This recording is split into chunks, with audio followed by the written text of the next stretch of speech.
Please be seated.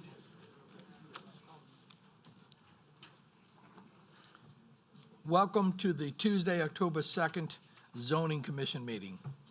Madam Secretary, please call roll. Martha Casabon. Pug Lauren. Here. Wendell Richardson. Todd Richard. Here. Bernie Willing. Here. Barry Baggert. Here. Jimmy Davis. Here. Patrick Fitzmaurice. Here. Dave Dougherty. Kirk Drum. And Ron Randolph. Here. All right.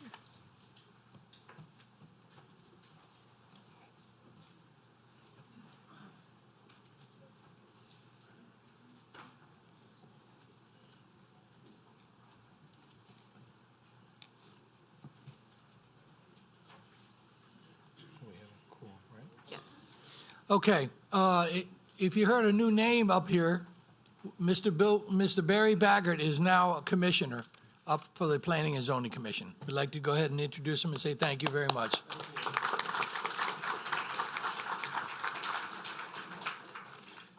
Announcements, please turn off all phones and pagers. If you don't like the decision of this commission, you can always appeal it with the council. We have appeal cards up in front, as well as we have speaker cards in case you want to talk about one of the cases tonight. If you do want to talk about the case tonight, each side will be given 10 minutes and 5 minutes for each side for rebuttal. Once you finish your case, if you want to continue talking about the case, please exit the building so you don't disturb the others.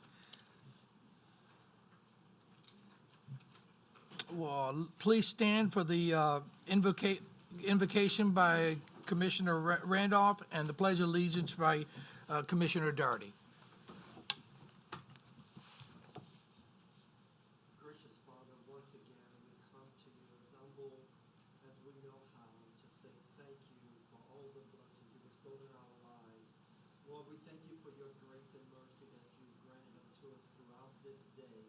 We thank you for giving us this day our daily bread and bringing us to this point in time. And we thank you for this commission. We thank you for those that's represented in the audience, Lord. We thank you for our staff. We thank you for the government that we serve. And most importantly, we thank you for our families and our communities.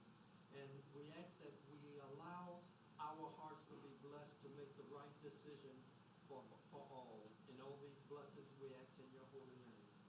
Amen. Amen. Pledge allegiance to the flag of the United States of America and to the republic for which it stands, one nation, under God, indivisible, with liberty and justice for all.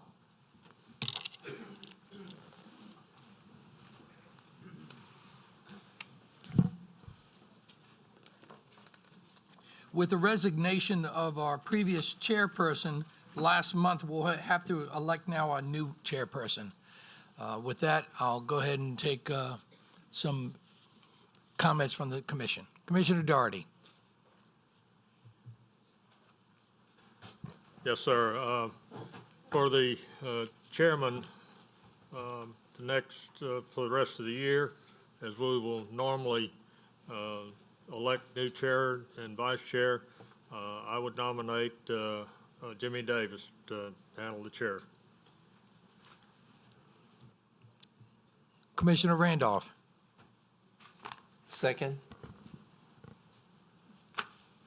Do we have any other motions to select other participants? No? We have a motion by Commissioner Dougherty to approve myself as chair, and Commissioner Randolph seconded. Please vote.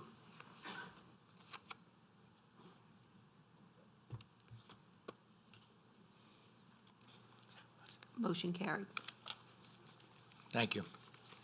I appreciate the confidence.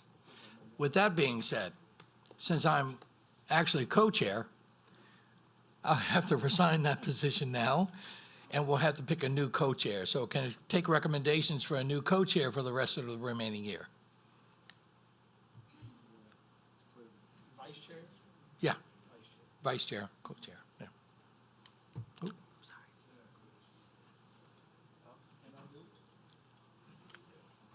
Oh, Commissioner Richard. Thank you, Mr. Chair. I'd like to nominate Dave Doherty, Commissioner Doherty, as Vice Chair. Okay. Commissioner Lauren. I'll second that. Commissioner Baggert. I was gonna second it, but somebody already seconded it. Okay, Sorry. that's fine. Thank you for your input on the first day. That's great. So I have a motion by Commissioner Richard. I have a motion by Commissioner Richard to go ahead and appoint Commissioner Doherty as Vice Chair, and a second by Commissioner Lauren.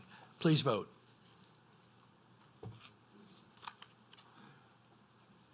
Motion carried. Thank you. Staff, is there any postponing of cases? None. Okay, great. Okay, so let's, I tell you, I'd like to make a motion to move up a certain case first. And that's case number 5, 2018-1164 ZC. Can I get a second on that, please? Commissioner Fitzmaurice. I'll second. A second by Commissioner Fitzmaurice. Please vote.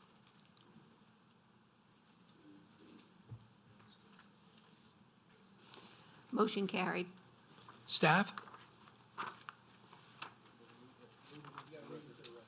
Oh, this is case number 2018-1164 ZC. The existing zoning is Highway Commercial 1. The proposed zoning is Highway Commercial 3. Acreage is 4.7532 acres. Petitioner is DL Investments LLC, care of Jeffrey Shane. Owner is Madisonville Enterprises LLC, Shelby P. LaSalle, and the location parcel located on the northeast corner of LA Highway 22 and Perilou Road, Section 42, Township 7 South, Range 10 East, Ward 1, District 4, Council District is 4. Staff?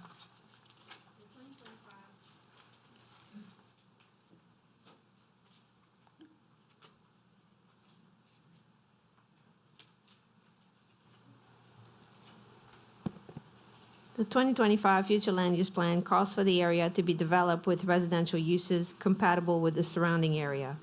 Staff feels that there's no compelling reason to recommend approval of the request, considering the proximity to some existing single-family residences along Perilou Road and an existing elementary school to the on the north side. At this time, staff would like to recommend denial of the request.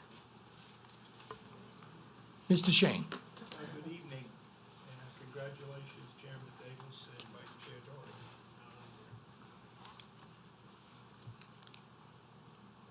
Try it again. Congratulations, Chair Davis and Thank you. Vice Chairman Doherty. My name is Jeff Shane. I'm with the Jones Fussell Law Firm in Covington, P.O. Box 1810, and I have the pleasure of representing both the property owner, Madisonville Enterprises LLC, as well as the petitioner, DL Investments LLC. I appreciate you moving this case up this evening, as my client, Mr. LaFoe, lives in Jackson, Mississippi, will be traveling back this evening because he's got early morning business tomorrow morning in Jackson. With that having been said, if you would kindly look at the diagram in your staff report, I would imagine it to be page 2, which depicts the property that's in the northeast quadrant of the intersection of Perilou Road and Louisiana Highway 22. And that is, of course, the tract that is the subject of this zoning request. The immediate question that you might have is, why do you seek HC3 zoning for a parcel that is zoned HC1? If you look at the vicinity zoning up and down the corridor, there's a good bit of commercial zoning, but there's a particular reason that we seek HC3 in this instance.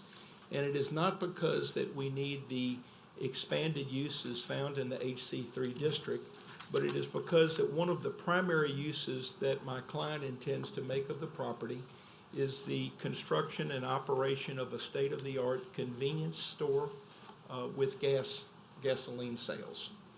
And in order to do that, as you are probably aware, there are restrictions on the number of filling positions or units that a gas station, or let us say a convenience store with that selling gasoline can have in the various zoning classifications.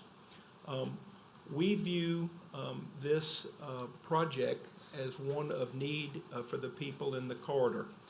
In particular, the closest place to get a gallon of gas or a gallon of milk, if you go to the west, is approximately 2.68 miles to Betico. Likewise, if you elect to go to the east, you're going to go 3.23 miles into the town of Madisonville itself. So it's our suggestion, as I think you as commission members know, because you have been a part of the development of the Highway 22 corridor to the west, this is the most highly developed and fastest growing residential community that we have in our parish for probably the last 10 to 15 years. So what's happened is we have plenty of rooftops, we have plenty of people. We don't simply have enough goods and services to take care of their needs, which then requires people to get in their car and travel, to get on the roads, to go to the west or go to the east in order to get that gallon of gasoline or that gallon of milk. So it is our hope to develop approximately 3 of the 4.75 acres as a convenience store with gasoline. We will be providing not only gasoline, but diesel and also non-ethanol. Because one of the things that we want to do is we want to have some terminals or dispensing units that will be able to fully service RVs, boats with trailers, and other type vehicles, if you will, that might be in the area. That is going to require us to have enough land mass where we can have the necessary turning radiuses, width of driveways, things of that nature, to safely get vehicles on and off the highway. I think that you're aware that the access to this parcel will be driven or directed through the Louisiana Department of Transportation and Development, as they hold jurisdiction with regard to where the curb cuts will be positioned, how many curb cuts you can have, whether or not there are traffic improvements that are needed in order to facilitate development. Lest we remind you that we understand that there is lots of traffic in that Highway 22 corridor now. But we also believe that the thinking or philosophy behind the upzoning of this tract and the development of this tract is to provide goods and services for the needs of the people that are there. This will not be a place of destination for someone that lives in Covington or on the east side of the parish. Sure, if they're traveling through the area, they might partake. But for the most part, these are going to be residents and people that use Highway 22 as their corridor to get to and from work or to and from school. We think this is going to provide a tremendous convenience to them. One of the things that we offer this evening, which hopefully would be very important to you, is that we intend to deed restrict the property such that none of the permitted uses in HC3 will be allowed on this tract. Why so? Most of the uses in HC3 require larger size tracts, and quite frankly, the intensity of those uses go beyond what would be appropriate at this location. Then why do we need the HC3? We need the HC3 because the laws of St. Tammany Parish at a lower zoning classification would limit the number of nozzles that we can have to dispense fuel to 16. And if we want to provide gasoline, diesel, and non-ethanol fuel to passenger vehicles, to pickup trucks, to RVs, to boats with trailers, et cetera, we feel that we may need more than 8 what they call filling units or the potential of 16 nozzles. So to make it very clear to you, although the request is for HC3, at the time the council would entertain an ordinance, if this commission saw it fit to make the recommendation, we would present a written deed restriction which would run with the land for all future owners, and it would absolutely restrict any of the permitted uses in HC3 other than the opportunity to go beyond the potential of 16 nozzles for the convenience store. Last but not least, and I'd like to reserve whatever time that may remain for rebuttal, the essence of this case, with all due respect to the staff recommendation, is the opportunity to allow some commercial activity in an area that's already had tremendous residential growth. We do not believe that the zoning we're suggesting is going to create new traffic. I would suggest to you that I've maybe given you some reasons why the development that we envision is going to accommodate the people that live in that corridor and accommodate the existing traffic and perhaps keep some of those cars from traveling the entire length of the corridor to get the gallon of gas or get the gallon of milk. With that having been said, I hope that the commission will consider recommendation of HC3, subject to the understanding that we will place a deed restriction against the title at the appropriate time. Thank you for your time. Thank you. Anybody in the audience would like to speak against this case? If not, I'll bring it back to the commission. Commissioner Doherty. Thank you, Mr. Chairman. This would be to Mr. Shane. Most of these type stores will have the sale of alcohol. And I see right there, I guess it's to the north, yeah, to the north, you got Lancaster Elementary. Oop, sorry. I'll shut you off. Try it now. All right. Anyway, you've got Lancaster Elementary, and if I'm not mistaken, you've got something like a 500-foot buffer, and just looking at the scale here on the map, you're less than 500 feet, property line to property line, or property line to Lancaster. Well, it doesn't give me a name on the street, but anyway, the street that goes down in front of Lancaster Elementary. Sure. What is the intent on that? Are you going to sell alcohol, or are you going to have the Yes, sir. station and everything? I can address the issue. Okay. Yes, sir. The convenience store would intend to sell closed container alcohol, presumably beer for sure, perhaps other spirits as well. And probably maybe 6 months ago, a few months before we filed this case, we spent an extensive amount of time with staff and also legal counsel for the parish to make sure that we understood the 500-foot rule. You're correct, that's the distance. The 500 feet is not as the crow flies. Right. The 500 feet is, I will summarize by saying it would be as a pedestrian would walk for the most convenient opportunity. So we are going to position the convenience store well beyond 500 feet. We've already looked at some diagramming in that regard. And in fact, the convenience store will not be at the corner per se of Perilou and 22. It will actually be further to the east of the corner of Perilou and 22, in part for that reason. So we believe that we can be compliant with the law in all respects. Thank you, sir. Yes, sir. Commissioner Richard. Hey, Jeff, sorry. Couple of quick questions. It looks like it's about 100 foot of property behind this zoning. Is your owner the owner of that property as well? Yes, sir.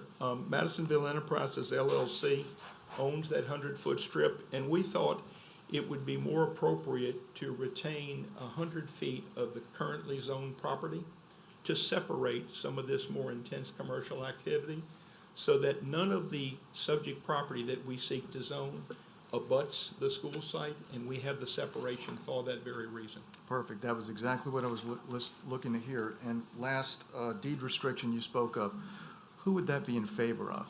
Well, it certainly would be in favor of the residents of Perilou Road and probably the residents of 22. That's often how I style it. But it also is going to have Some participation by Madisonville Enterprises LLC, because they own other property that abuts this, and they're going to want to look at like architectural controls and things of that nature. But the point is, we intend to have an enforcement mechanism that would be in favor of the private sector, and it would be residents that live in that area that would have a civil ability to enforce that deed restriction if it were violated. Very good. I appreciate that effort. I'll let some other commissioners comment. Commissioner Fitzmaurice. Yes. Actually, I live in this area. This is my district. I think it's appropriate for where it is. Across the street, there's a Superfund site, an old creosote plant that is, well, it looks like a pasture, but it's land that more than likely won't be developed anytime soon. And given that it's a commercial corridor, I'll move for approval. I have a motion to approve by Commissioner Fitzmaurice. Commissioner Willie. Jeff, I'm going to second that motion as too, but I've got a question. Because of the school, the main entrance is going to be on 22 or Parallel? For the school, No, for the business. for the convenience store, it will only be Highway 22 initially, Okay. unless other cross-access easements are created in the future. And the concerns considering the school traffic, is all that's been being addressed? Yes, sir. We understand that to get the curb cuts from LADOTD, we will have to present a traffic study, which will include the traffic patterns of the school. Okay. And we understand that we're gonna have to address whatever those traffic, I guess, conditions require in order for us to safely construct Okay. these facilities. With that, I'll second the motion. Okay. Got a second by Commissioner Willie. Commissioner Randolph. Jeff, in reference to the 500 feet, Yes, sir. and also you made the statement that, looking at the schematics, that the site probably won't be right there on the corner. It will not be, yes, sir. Can you give us some like on an imagery, some type of image or visual as it relate to the school and the property itself? Yes, sir. I would say that if you look at page 2 of your staff report, you'll see the 4.75 acre parcel. Hopefully you can see the 100-foot HC1 strip that sits above it. Right now, the current site plan suggests that the easterly 3 acres of that 4.75 will be developed for the convenience store gas station. The westerly 1.75 acres will be developed in some manner to be determined. And I would suggest to you that all of the access points will be as I described earlier. I think you're familiar with the entrances to the school off of Pine Creek. Yeah. I guess that's Avenue or Drive on the east side of the school. And also there is a bus outlet, if you will, onto Parallel Road. So we have tried to carefully position the development such that we will not have direct conflict with those access ways, but understand that the existing traffic, again, is going to be part of the count that we have to deal with in making sure that this is a safe and efficient design. Thank you. Any more questions? If not, I have a motion to approve by Commissioner Fitzmaurice and a second by Commissioner Willie. Please vote.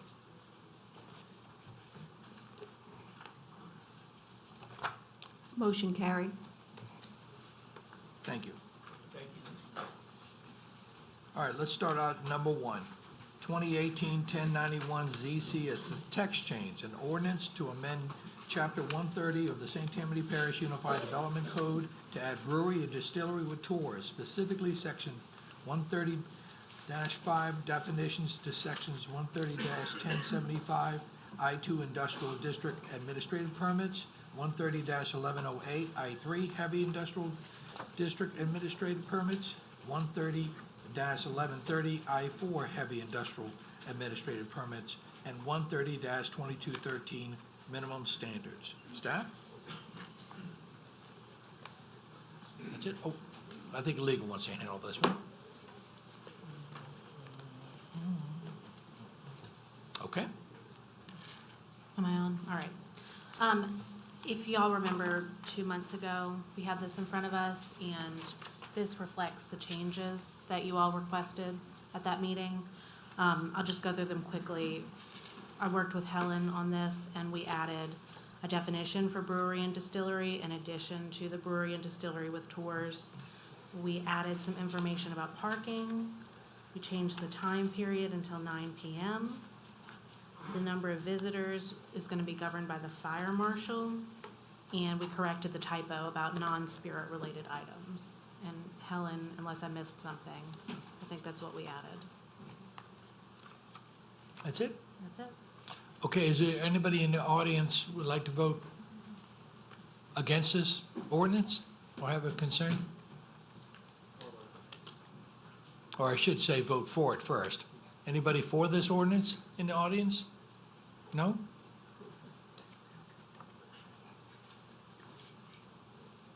Mr. Hernandez. Thank you. Caller Hernandez. I spoke at the last meeting regarding certain concerns that I have, and I'm going to point out to you certain certain concerns that I still have regarding this proposed ordinance. If you look at the this is an administrative permit, so in looking at what is permitted, and I'll begin with I-1, even though I-1 is not included in this. I-1, I'll go quickly through this. Radio and television studios, auto body shops, outdoor storage yards, welding shops, indoor recreational facilities, including a restaurant without lounge, office warehouse, portable storage containers used for storage, outdoor display, pre-assembled building. Now, in I-2, it begins by saying any permitted use under I-1. And then it has a long list of permitted uses, including beverage, distilling, and, interestingly enough, 2 of the ones that are permitted under I-1, which I find curious. Indoor recreational facilities, including a restaurant without lounge, portable storage containers used for storage.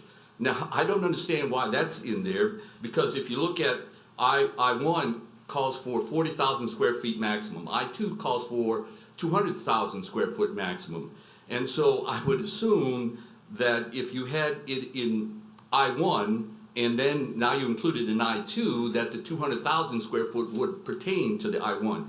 So it is interesting, and I'm curious because of the fact that it's a restaurant without a lounge. Now, you're about to create, administratively, a lounge in the I-2 and then I-3 and I-4. Now, I-3 and I-4 do not, as I-2 did, bring also all the uses, permitted uses under I-2. So I-3 and I-4 stand by themselves.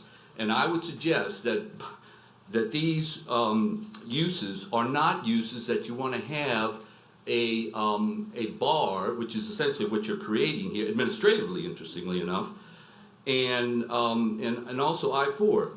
I'll go back and just under I-4, the permitted uses under I-4 is one use. It says outdoor salvage yard. That is the permitted use under I-4. I-3 has 1, 2, 3. It has 12, and they're all heavy industrial uses. And I would question why you would want to have administratively the ability to produce beer or spirits and also then have the tour for the thing. So I would recommend to the commission that I-3 and I-4 be dropped from there. I would recommend that you keep the I-2. Now, they briefly touched on the fact that the other changes that were made were, the hours were increased from 6 p.m. to 9 p.m. The number of people that were permitted to be on this tour was increased from 50 to whatever the fire marshal says. Now, I'd be interested to see what the fire marshal says for this 800 square foot facility. And I would suggest that you could get many more than 50 on there, but I'm curious as to, 50 it seems to me like a lot now on this thing. And I would hope that you would consider a number. And the number would not be some number that I guess that the fire marshal would consider appropriate for a 800 square foot facility. And I would hope that maybe you consider something in the order of 75 for that. the other thing that's interesting is that you would think that the tour would be limited to what's made at the facility, and that's not the case. The case is that whatever permitted, whatever permit that you have, you can sell that alcohol there. So this is in fact a bar that you're about to open up there under I-2, which is the only permitted use is a restaurant without a lounge, which is curious. I guess you could have a restaurant without a lounge and then right next to it have effectively this bar, which is not one of the permitted uses in I-2. So it's a curious mix of what's being proposed here, and it's being proposed administratively, which is one of my concerns, because I have asked long ago that the parish provide the citizens with the list of all those permits that it approves administratively, and that has been a number of years, and I have yet to see that information. I don't understand. I would hope that the commission would assist me in trying to get information regarding what is the administrative permits that the parish has permitted in the recent past. So with that, I would hope that the commission will request or suggest to the parish council that it not include the approval of the L3 and the L4 in their recommendations, and that it does limit the number to 75, for instance, as opposed to whatever the fire marshal says, and that some consideration be given, which is, and I'm curious as to how that's going to work, because it's not clear to me what and I guess again it depends on on what the other uses are on this and if it's limited to I-2, then I would know what the number of parking spaces would be. But that is a concern to me, the number of parking spaces that would be permitted under I-2 with this facility, being a brewing facility, and then what? Then I think the number of and that's 1 to 3, and then an additional one for each employee, I think is a good number. I think it's a good number to use for parking. But again, it's what's the other uses that are also included in there, and that's not clear to me in terms of what's being permitted on site. So with that, I would hope that you would give that some consideration. Thank you. Thank you, Mr. Hernandez. Bring it back to the commission. Commissioner Darty.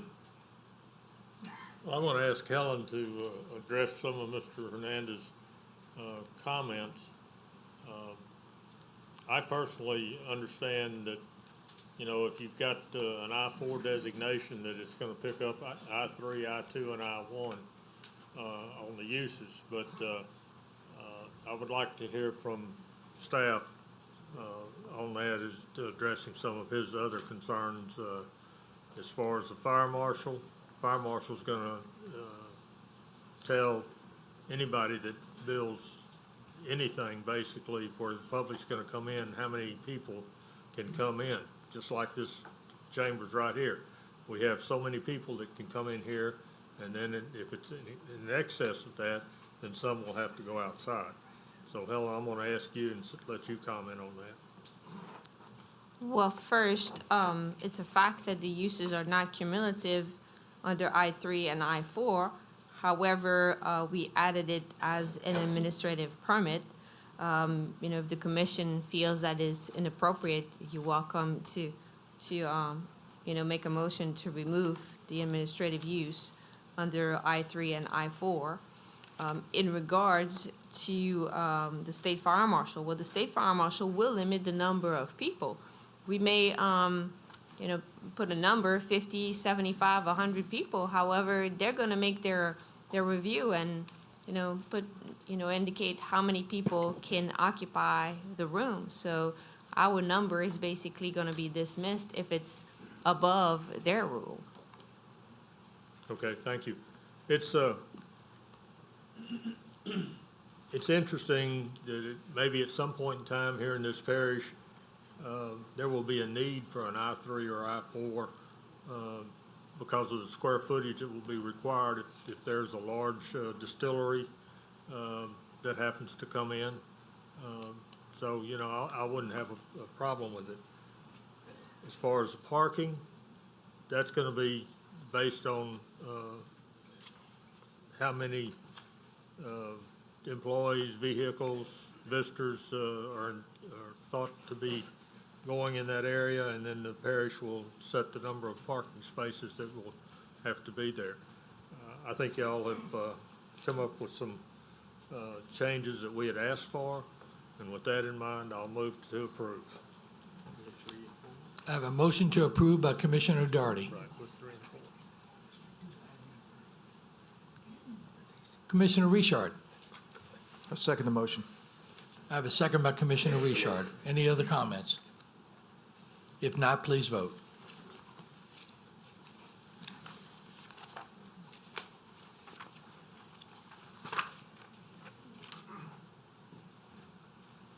Motion carried. 7-2. Case number 2016-155ZC, a major amendment to the PUD Plan Unit Development Overlay. Acreage is 77.36. Petitioner is Paul Marone. Owner is Military Road Land Company LLC, Frank J.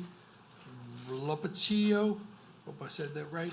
Location is parcel located on the east side of LA Highway 1081, south of Smith Road, Section 14, Township 6 South, Township 6, Range 11 East, Ward 3, District 2, Council District 2. Staff, comments?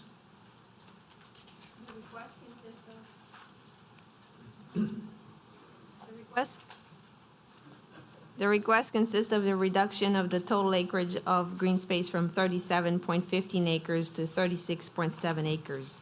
The reduction in green space is required to accommodate the location of a new sewer treatment plant within the subdivision. The sewer treatment plant was previously located off-site on the old St. Scholastica Prairie, which is adjacent to the PUD, and as the subdivision continues to build out, it becomes necessary to enlarge the site of the sewer treatment plant to provide additional capacity, and staff would like to recommend approval for the request for major amendment to the PUD. Thank you. Mr. Morone. Thank you, Mr. Davis. Paul Marone on behalf of the petitioner, Military Road Land Co. and Mr. Lapicola.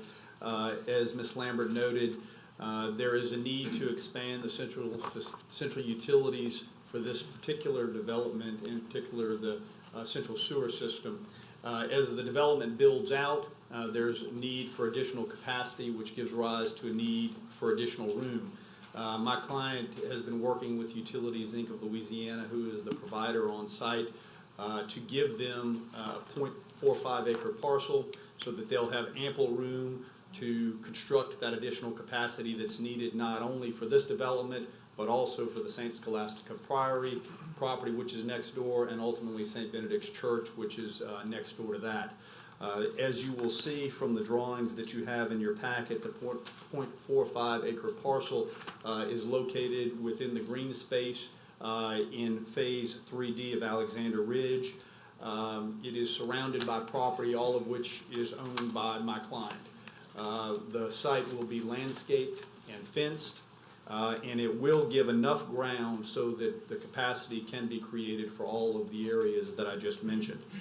Finally, although we are utilizing some of the existing green space, our overall green space for the development is at 43%, which is still well beyond the minimum required for planned unit development.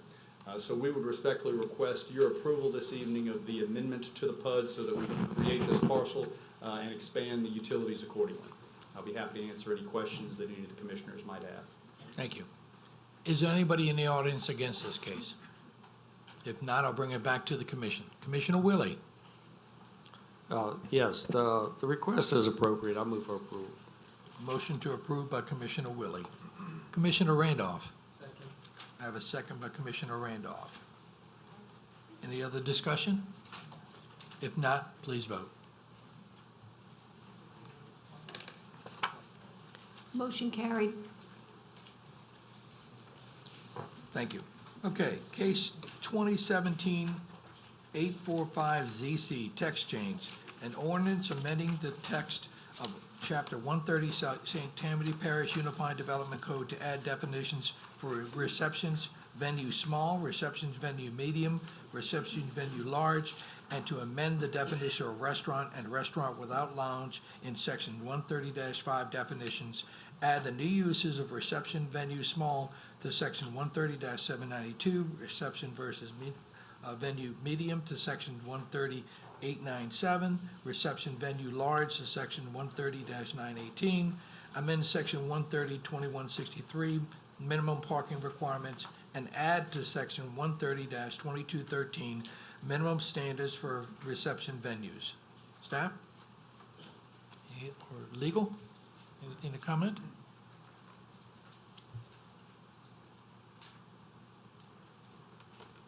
All right. Again, y'all saw this a while ago. It went back to council, and Councilmember Stefanczyk worked with staff and made a number of changes, some of which were discussed here the last time you saw it.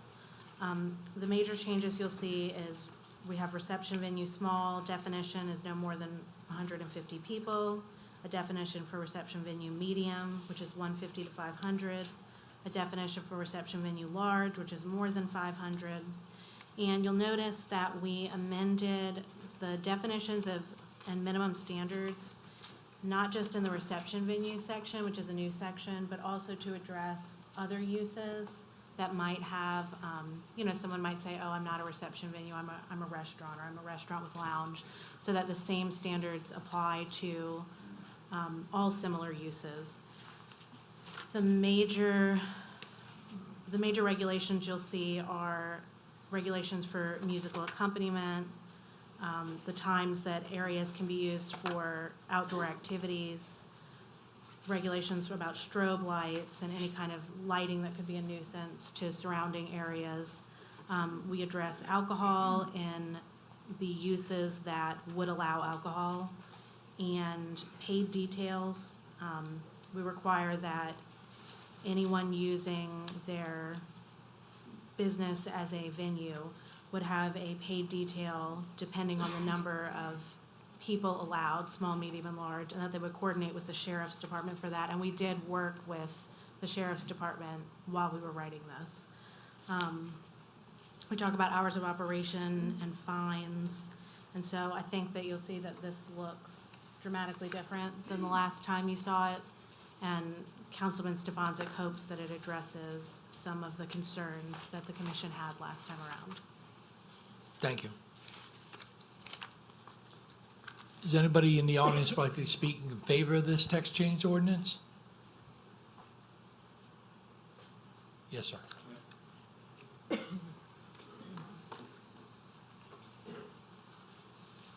Good evening again, Jeff Shane of the Jones Fussell Law Firm at P.O. Box 1810 in Covington. I represent Dawn and Uri Pekarik and also their business, Bayou Haven Bed and Breakfast, LLC. And although we have a case that will be on your docket later this evening, we speak to you now only with regard to this legislation. As you may remember, in March of this year, before this commission, we spoke in favor of this proposed ordinance and urged you to send it to the council, knowing that if the council felt further amendment or revisions would be in order as it relates to restrictions and conditions, that they would so deliberate and impose or suggest those conditions. For that reason, of course, once the matter was determined, if you will, by the council, the case was remanded to you for consideration this evening. I would echo the comments that I did in March, and that is that we believe that this is a good yet reasonable opportunity to provide for multiple uses in particularly the NC5 neighborhood commercial zone as it relates to reception venue. I believe that most of the concerns that people have as it relates to impacts from reception venue use have been addressed by the council, particularly as it relates to traffic, as it relates to noise, as it relates to hours of operation and other things that you might find to be problematic in a neighborhood. There is one request that we would make of you this evening as it relates to a specific amendment to the ordinance that's before you. And I would direct your attention, please, to section 130:2212. Perhaps if our pagination is the same, it is page 5 of the ordinance. And that, of course, is where the conditions or restrictions have been added as it relates to reception venues. I will verbalize the concept that we would like you to consider, and that is that the ordinance proposes that hours of operation would be acceptable, I think, from maybe 6 a.m. in the morning to 10 p.m., which we do not have a problem with. But it is also suggested that the only form of outdoor music after 6 p.m. would be wedding ceremony music. You may see that particular provision in subsection B that says after 6 p.m. a designated outdoor area can only be used for a wedding ceremony. Also, I think it would, the concept that I have in mind would also probably need amendment to subsection A1 above it, where it talks about musical accompaniment shall be performed in the interior of the facility. What we would ask you to consider is that on Friday and Saturday nights only, that 6 p.m. hour be extended to 10 p.m. We don't think that that's an unreasonable intrusion. We do think that to do it Sunday through Thursday could be an unreasonable intrusion, but we think that people's lifestyle, their waking hour or their going to bed hour, the other things that many people do on Friday, Saturday night, we think that it's not inappropriate for a property that is zoned neighborhood commercial to have the opportunity to have, if you will, outdoor activities that in this instance would involve something like music. Now, in support of that, I would suggest to you that we already have noise ordinances on the books, and we have decibel readings, or I should say parameters, that are set for the various ordinances, and those are decibel readings that have to be met at the property line. So, you know, if the property is a 200 by 200 foot parcel, you're going to read it at the property line, but obviously if the noise is coming from the center of a 200 by 200, it's probably going to still be pretty intense when it gets to the property line.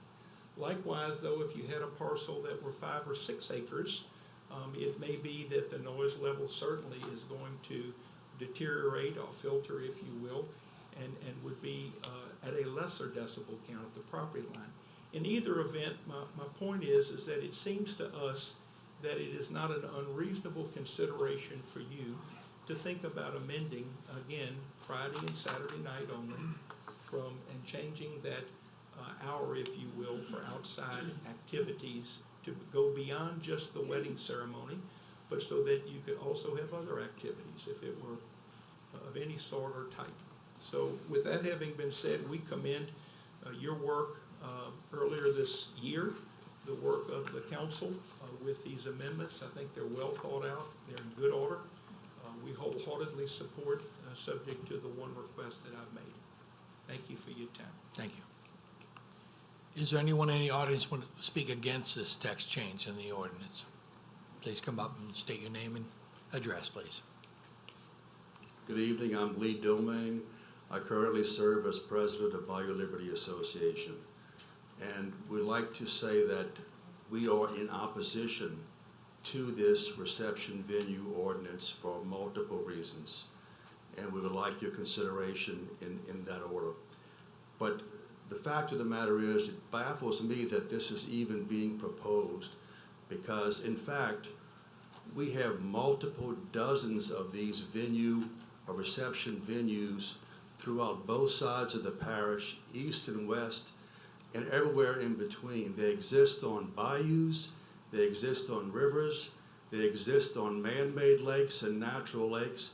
They're in every municipality throughout the parish, And the point is, why would you want to have something that potentially would compete with these businesses who are doing everything legally and paying for premium cost for commercially zoned properties and have been doing everything right?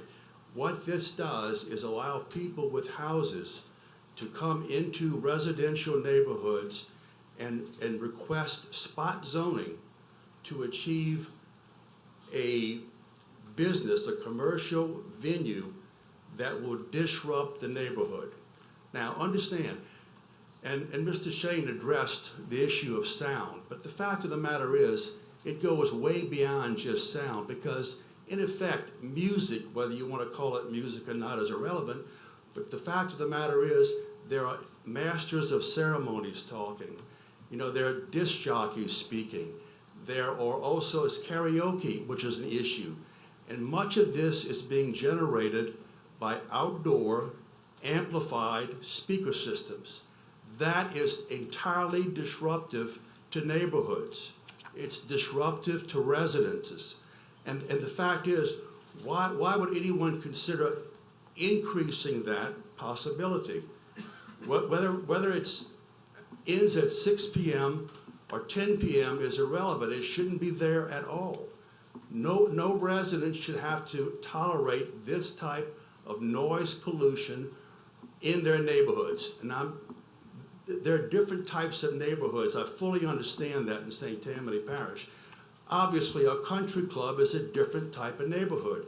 It has a club. That club offers amenities, perhaps a pool, tennis court, maybe even golf, restaurant, bar. But people who purchase in those neighborhoods, in that country club subdivision, know this.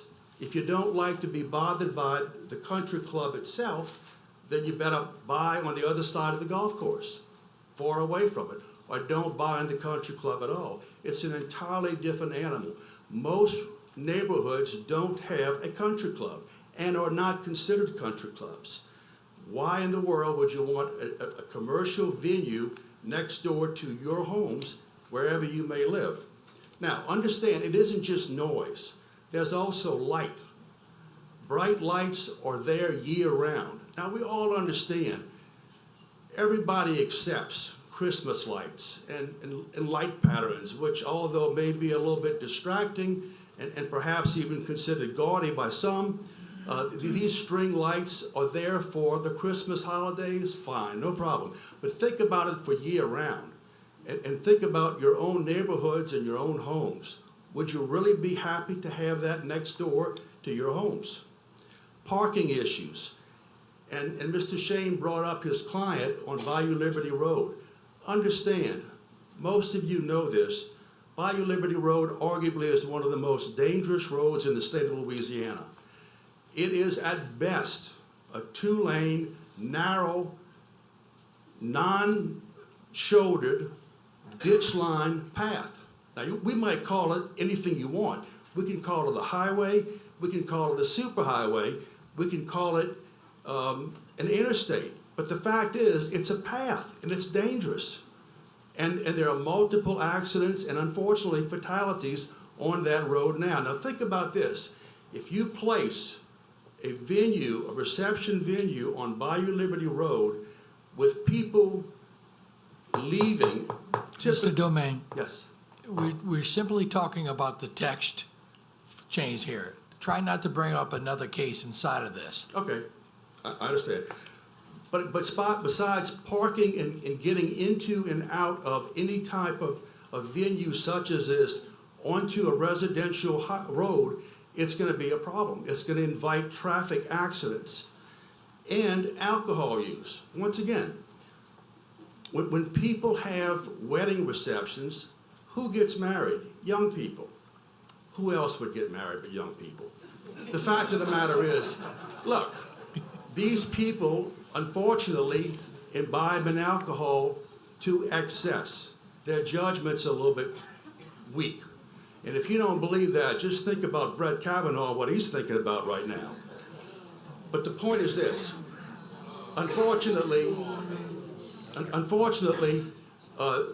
when people leave these types of venues, they do so frequently at night, sometimes with adverse weather conditions, rain or fog. And if you place these people on a dangerous road, just think of what's going to happen. It's going to invite additional accidents and fatalities. Now, in addition to all of that, there's the issue of restaurants and lounges, all of which would be allowed under NC5. Now, just for a moment, extract yourself and think about what this really involves. HC1 is Highway Commercial 1. HC2, Highway Commercial 2. In those zoning districts, right now, unchanged, unmodified, you can have restaurants, you can have lounges, you can have restaurants with lounges, and you're also allowed to have bright lights, neon lights, as well as auditoriums. And by auditoriums, we're talking about both private and public auditoriums. What do you do in an auditorium? You invite a lot of people in a large building, you entertain them, or you educate them, you have wedding receptions, you have banquets, you have facilities for fundraising events. All of that occurs in auditoriums, all currently allowed in HC1 and HC2. Restaurants can often be venues for receptions. They're throughout the parish that occurs now. That's available in HC1 and HC2. So what are we really talking about in terms of a change? Where is there a need for this other than NC5? NC5, and I've already talked to the sponsor of this ordinance, is something that would allow events up to 150. Ostensibly and euphemistically, the sponsor says that's a small event. But once again, place it next door to your home. Think about it 3 to 4 times a week. Think about the noise, think about the lighting, think about the alcohol use, think about the increased parking, think about the increased traffic. All of these things, I think, effectively pierce everything that the St. Tammany Parish officials did for New Directions 2025. That was an enormous task. It took 6 years to fully implement and approve that, and it was a visionary thing. What that did is apply land uses very specifically for residential, commercial, and industrial.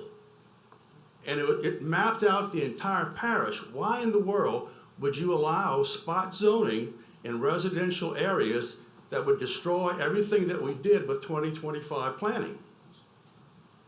So the litmus test, I think, to you commissioners and virtually everybody in the audience, would you really welcome something like this next door to your homes and be happy with having something going on till 10 o'clock at night on weekends, absolutely 3 to 4 times a week? Would you really welcome, if anybody here can positively look themselves in the mirror and say, yeah, I would like that next door, you should vote for this. I have no problem with that. I understand that. But really, in all honesty, if you can actually think about what this does to any neighborhood, it really is a terrible intrusion. Thank you very much for your time. Thank you.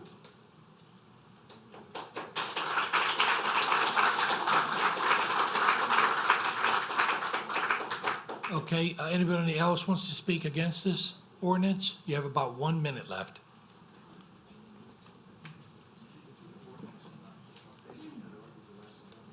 What's that? Tom Collins, 58147 Gwynn Road, Slidell.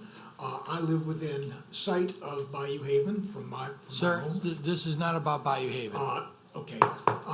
This has to do with... Speaking of the spot zoning issue then.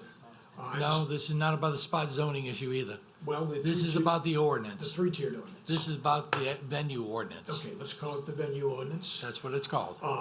The noise restrictions and the light restrictions, if any, are unenforceable. I have had experience with trying to get the noise ordinance enforced by both zoning enforcement and by the sheriff's office. It seems that no one has a meter to measure noise, nor the power to enforce it. I assume the same thing applies to light. I've had no luck there either. So I urge you to not bring this into neighborhoods where you're depending on those two factors to limit things. Thank you. Okay. I think I'm going to bring this back up to the commission. I see several commissioners are in line to discuss these cases. Commissioner Darty. Thank you, Mr. Chairman. Sidney, do you have any comments at this point? Yeah, I'd be happy to respond to any questions that you have as far as just winging it. Okay. I don't know if I would go directions y'all want to go. All right. Thank you, Mr. Chairman.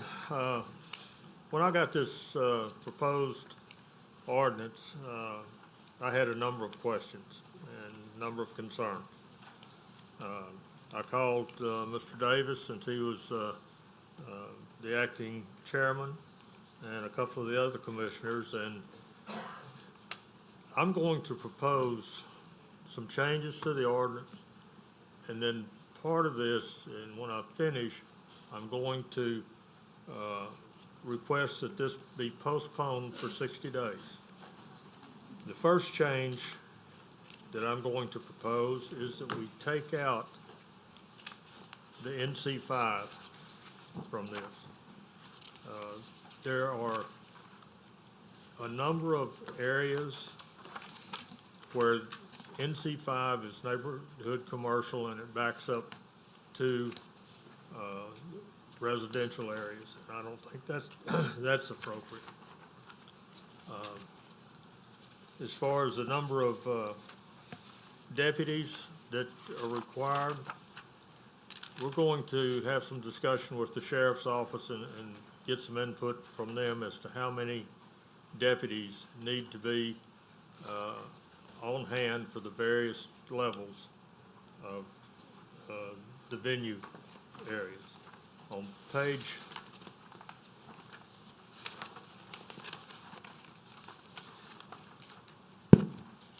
page 5, right at the top, it reads now, restaurants with lounges and venues. I'm suggesting that we take out restaurants with lounges and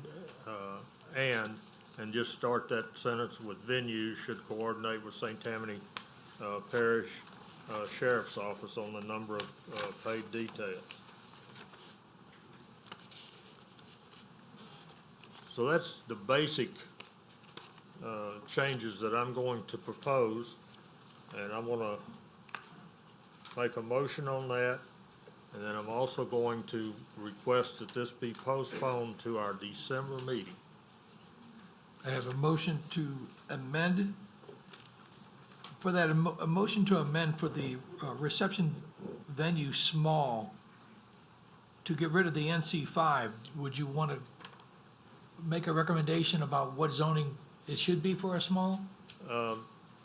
If you take the NC5 out, then we'll be looking at just the HC1 Gotcha. and HC2. Okay. Okay? Thank you. We have a motion by Commissioner Doherty to amend the ordinance as spoken. Mr. Chairman, Yeah. there is, I'm seeing at least one location where NC5 is discussed, and that would be page 5 of 7, hours of operation. And on page 6 of 7, hours of operation. So I think to be consistent, that you need to make some changes, maybe strike those also. So you're making a motion to take out NC5 for all text reference inside to of the. NC5, that's Okay. correct. And then table it so we can have more discussion about the deputies and assignment for each venue. Allow staff and the commission to have some discussions on this so that we have everything that we feel is necessary in this ordinance before we send it back to the council. And you're gonna post That would be, we would hear that at our December meeting. a postponement of 2 months. All right, thank you. Commissioner Drum. I second everything he said. Commissioner Drum seconds everything he says. Commissioner Baggert. I agree Commissioner Baggert agrees. Commissioner Richard. Thank you, Mr. Chair. I tell you, when I first got this and looked at it, I'm not sure why we need an ordinance. My big issue is making sure we're not just creating laws that don't add a lot of value. I have a real problem with a lot of the restaurant references, and I got to get a handle on that because we're changing the rules of the game. But most importantly, I agree. I just don't see any reason why we would have a venue as defined in neighborhood commercial. I'm not going to support NC, so I'm glad we're pulling that out. Neighborhood commercial is designed to support the residents. I mean, by its definition, is to offer services, which include restaurants, for the purpose of the residents. A commercial business like what we're talking about here is really focused on outside of the neighborhood. So I appreciate the comments that Commissioner Doherty, and I support those changes to remove all references to NC5. Okay. Commissioner Randolph. Can we also, other than the amendment that Mr. Doherty suggested, is it possible for us to communicate with staff any other concerns and amendments that someone may have before it's brought back to us to be voted on?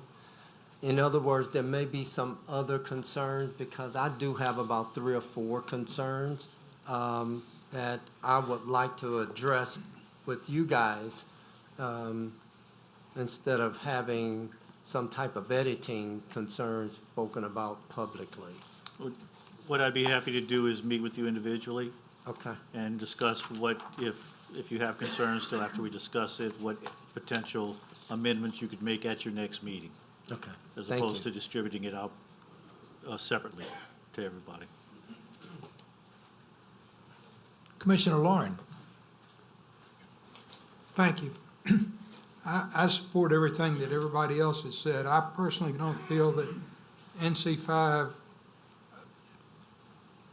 venues like we're talking about here, to me, is a bigger scale wedding reception, weddings and that sort of thing. I just don't see that belonging in a neighborhood.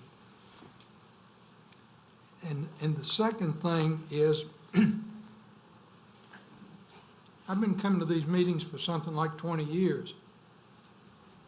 I've been on the commission for about 6 or 7.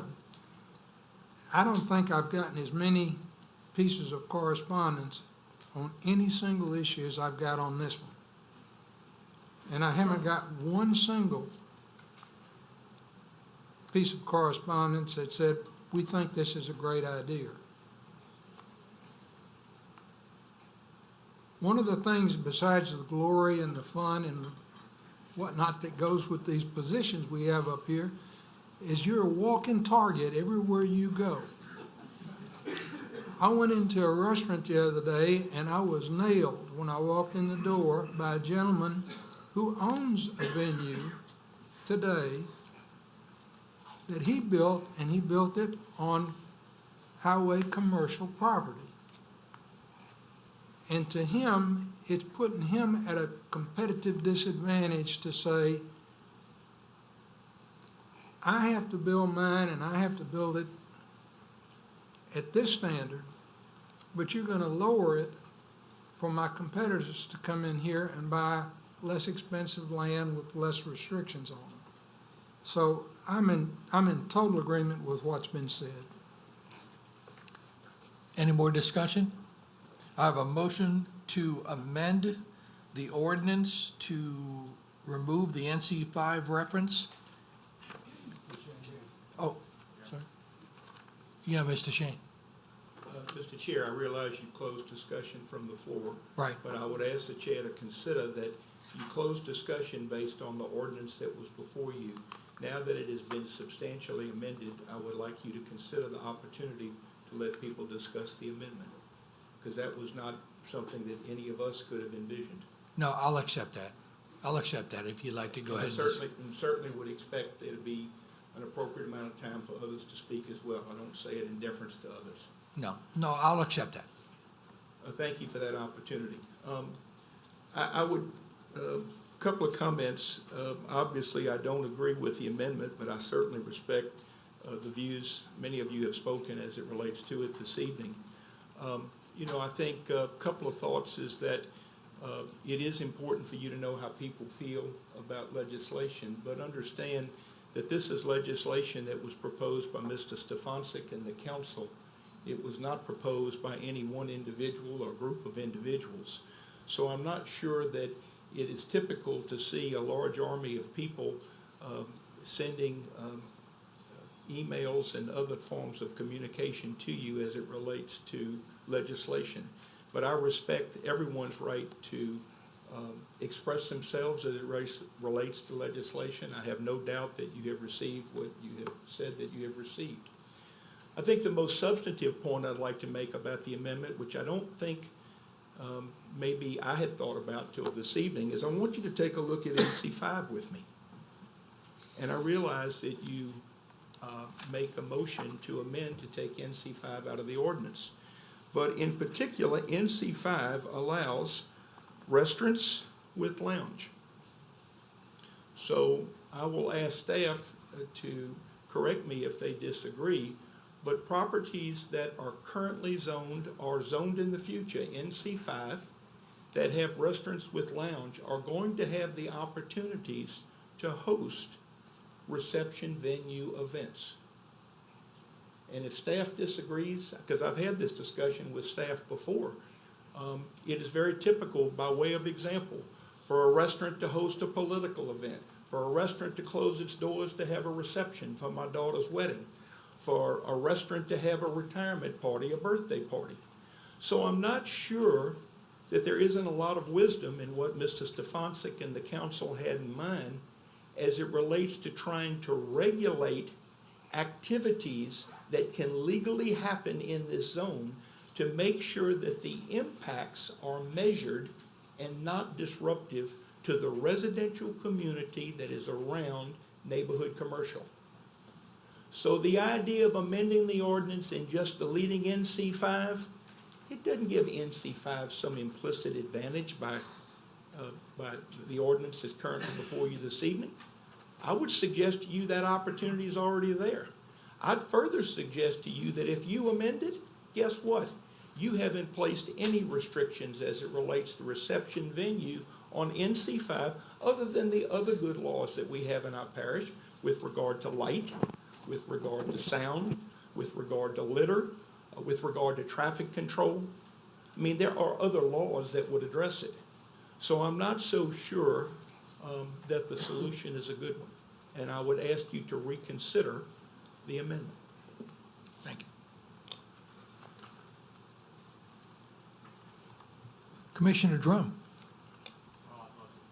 I thought there was somebody ahead of me. Oh, was there? Okay. Commissioner Warren, did you have? No, okay, go ahead. What's that? I think you meant the public. Is that what you meant? No, it said Lauren. Okay. Anyway, one thing about this country, I spent 20 years in the military defending the right for the populace, the population, and the people of this country to state what they agree with and disagree with. And from that, we vote for our politicians, and we don't always get what we want. The vast majority of the people have stated they didn't like particular parts of this. Now, this is, I know Mr. Stefancic, and one of the things he told me to do was to look at this, and if there were any things that he saw, that I saw, or any other members saw that needed to be corrected, to go ahead and write that down and then ask for those corrections, and it would go back to him and the committee and let them take care of it. If, let's say, an individual or group of individuals or a society does not like what the people want, I don't care. Right now, we're going to take this as requested. We're going to take this and take it back to Mr. Stefancic and the rest of the committee, and we're going to let them look it over. And I think it should stand the way it is right now. Commissioner Richard. Thank you. I just want to comment on Attorney Shane's comments. Jeff, you're absolutely correct. NC5 allows restaurants. If you remember when I first spoke, I said I'm not sure what we're trying to accomplish completely here, that we already have laws on the books. And look, it's very important that we separate this ordinance from the zoning case we're gonna hear in a bit. These are two separate issues, and I think they got a little clouded tonight. Yep. I know they're related, but we'll deal with each on its own merits. If we need to, and you're absolutely correct. We've been, both you and I, I've seen you at many of them. We've been at political fundraisers at restaurants, and essentially that's a venue. I mean, it's just like the venues. But I have problems when we connected the restaurants and we connected that we had to have a minimum of one paid detail. Does that mean we're gonna have one paid detail at every restaurant every time anybody has a private party? There's some things in this ordinance that I think we need to spend time on. I'm not sure we're accomplishing what we're trying to accomplish. When we get down talking about neighborhood commercial, clearly, right now, and I'm going to make sure everybody in the audience understands, neighborhood commercial, NC5, allows for a restaurant with a lounge. That's in there now. So we've got some work to do on this. I just don't think that we had enough input on this. I understand that it came from the council. But, you know, we're all human, and we got to work through these issues and bring it back. And we've asked for, I believe Dave asked for 2 months to our December meeting for us to continue to work these issues out. So if you'll allow us that time, hopefully when we come back in December, we'll have all those answers. Thank you. Thank you. Commissioner Drum, you have another comment? What he said. Thank you. On another note, I didn't give chance for the rest of the community if they wanted to oppose the amendments that Commissioner Doherty had just made. Is anybody else in the audience that wants to oppose it? If not, let's get a motion to amend. Did somebody stand up and want to talk? Okay. Yes, sir. I'm sorry. Commissioner Davis, Ross Lagarde. I'll speak in a minute on the other one. I was simply going to say we look forward to seeing the amendments and debating whatever they are once they're in writing. Sure. Thank you. We have a motion by Commissioner Doherty to amend the ordinance by removing the NC5 structure and also to postpone the ordinance to the beginning of December, which is a 2-month period. And we have it second by Commissioner Drum. Any more additional comments? If not, please vote.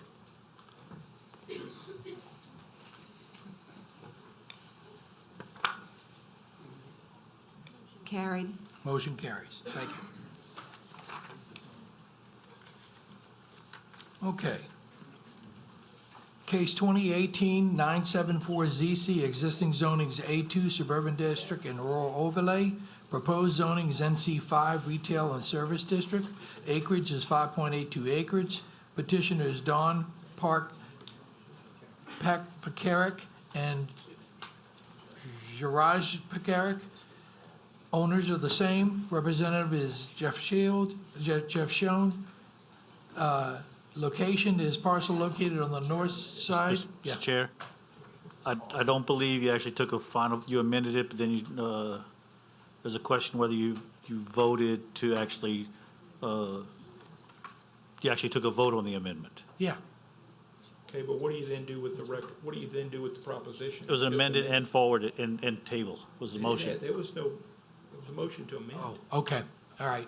Do a separate motion for We'll table. do a separate vote on it. Sorry, Jeff. So, do we have to vote again on the amendment itself? Okay, so let's make a motion to amend by Commissioner Doherty and a second by Commissioner Drum. This is for just the amendment. Please vote.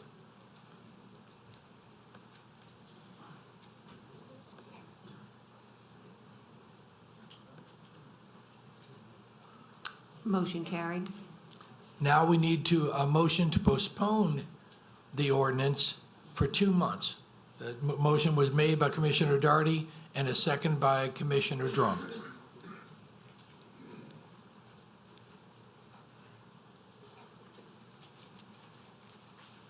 Motion carried.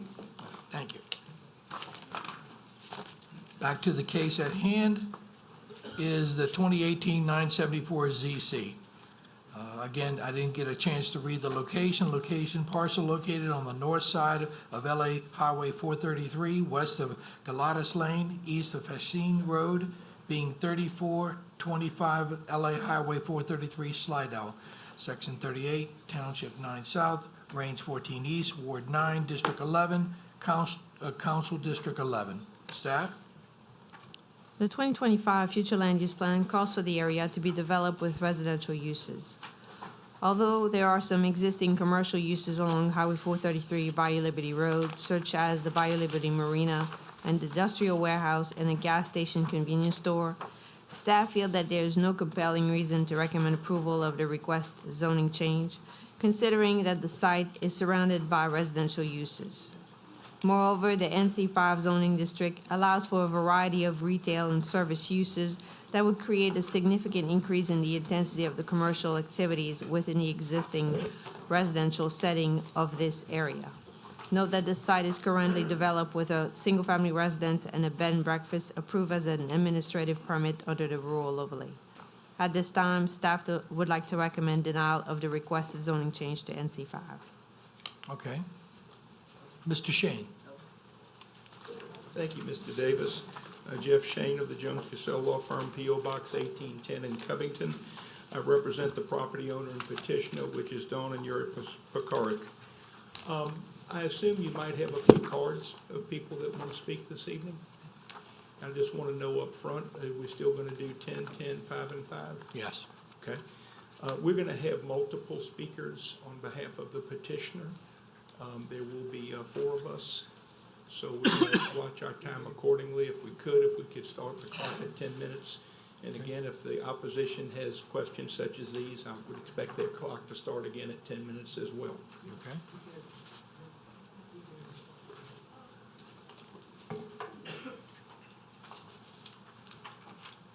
You may proceed. Thank you, Mr. Davis.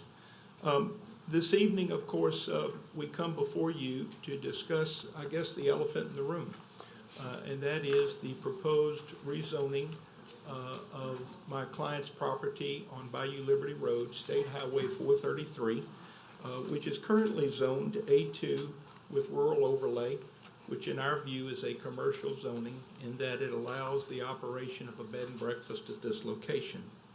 I've given you a packet, and what I'd like you to do, because time constraints limit me to some extent, is take a look at only the first 5 photographs that I've given you. And I've tried to give you not only a view of my client's place of business, but also overhead views that give you directions or perspectives, if you will, north, south, east, and west.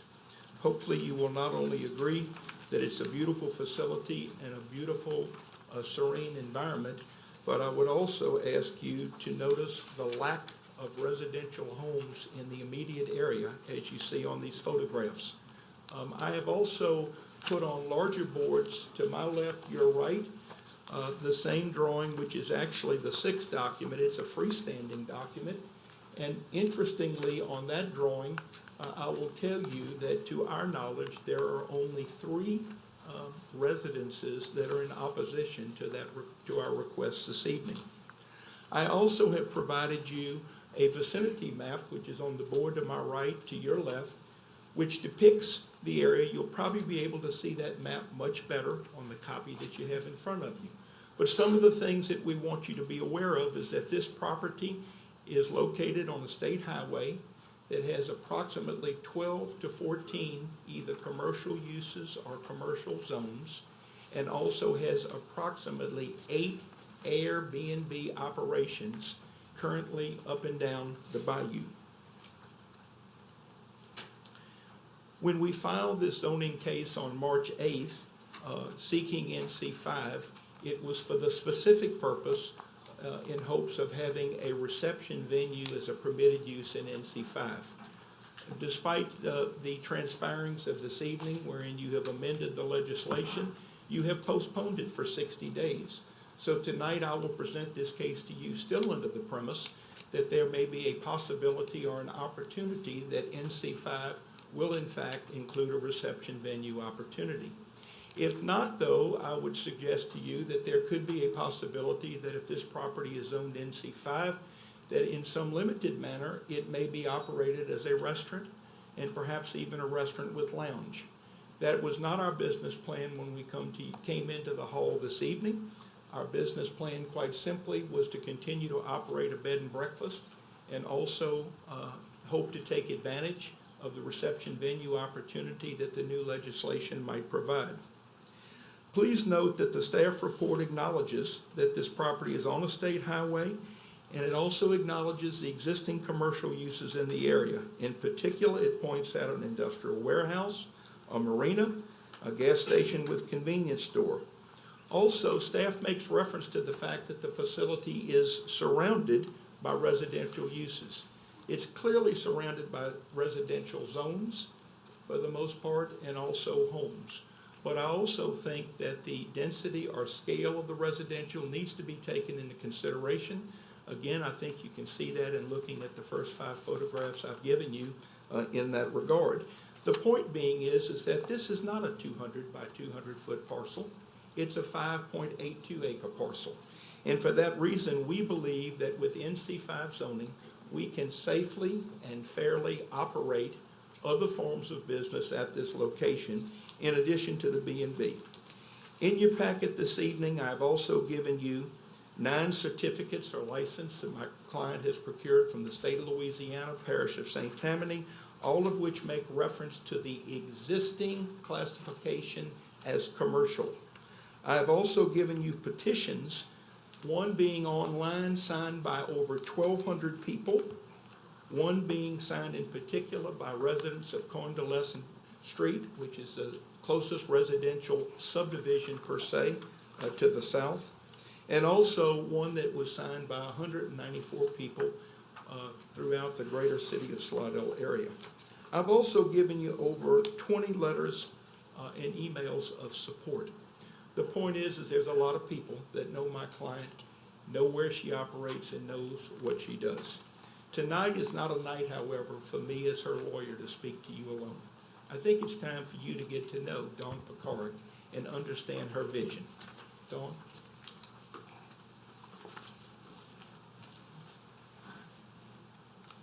Good afternoon.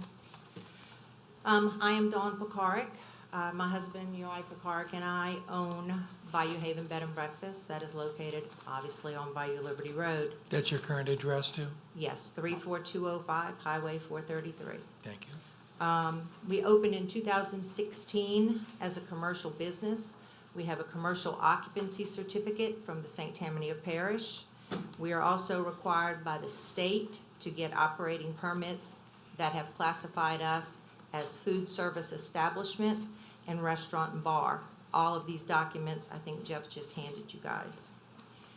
As for me personally, I'm a 4th generation Slidellian. A lot of these people that you see sitting out here are my friends and family that I've known for years. My family's lived, worked, and played on this bayou over 140 years we've been here. So we're very aware of the importance of protecting our scenic beauty and our bayou. We do sit on 5.82 acres. Our property is located 600 feet from Bayou Liberty, but only 230 feet off of the Bayou Liberty Road, which is, as we said, a state highway.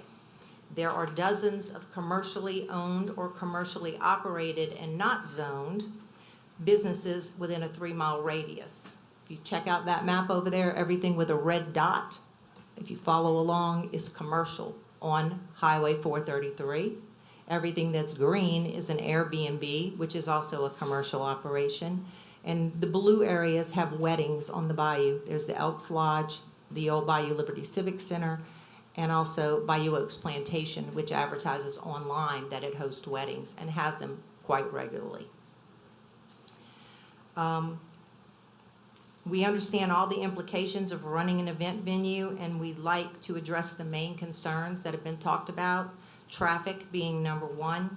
We always have a sheriff detail. We didn't need an ordinance to tell us to do that. We do that out of concern for our guests' safety, for security, and also to protect our guests as they leave our property, and also other people that are traveling on the road. Noise, As Mr. Shane stated, we have a noise ordinance already in our rural overlay that is 70 decibels. We have decibel readers on our property anytime we have anything outside, and we've never exceeded 55 decibels at any point in time. Outdoor events are held on the bayou every weekend.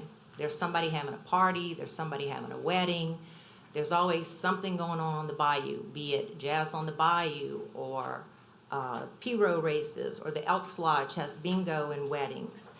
Now they want to put, Camp Salmon wants to put musical instruments over there too for entertainment, which is all great. It's part of bayou life. As far as event venues in residential areas, most of the events that are in St. Tammany Parish, as a matter of fact, more than 80% of the venue places are inside or adjacent to residential areas. There are very few that are in commercial areas. Most of our events, we had 60+ events in 2017, are birthday parties, anniversary parties, Chamber of Commerce dinners, junior auxiliary meetings, things like that.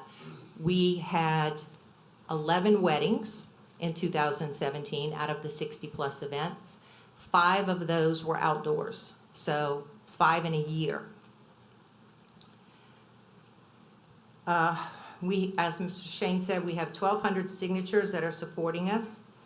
And our neighbors that are immediately next door to us, where if you look at that map, it's kind of hard to see, but all the yellow spots are the people that are for us. There are 3 spots on that radius: the Domain's house, the Collins house, and Otis Favre's house. There's nothing but woods in between the Favre's, so I'm not really sure what they hear. But at any point, everybody in the immediate vicinity of us, the 4 houses that surround us, have signed letters and are here to talk and support. So we just wanted to let you know that. Most exclusive neighborhoods do have, oops. That's the end of your time? Oops. Unless I get a request from the commission to extend this? Mr. Chair? Yeah.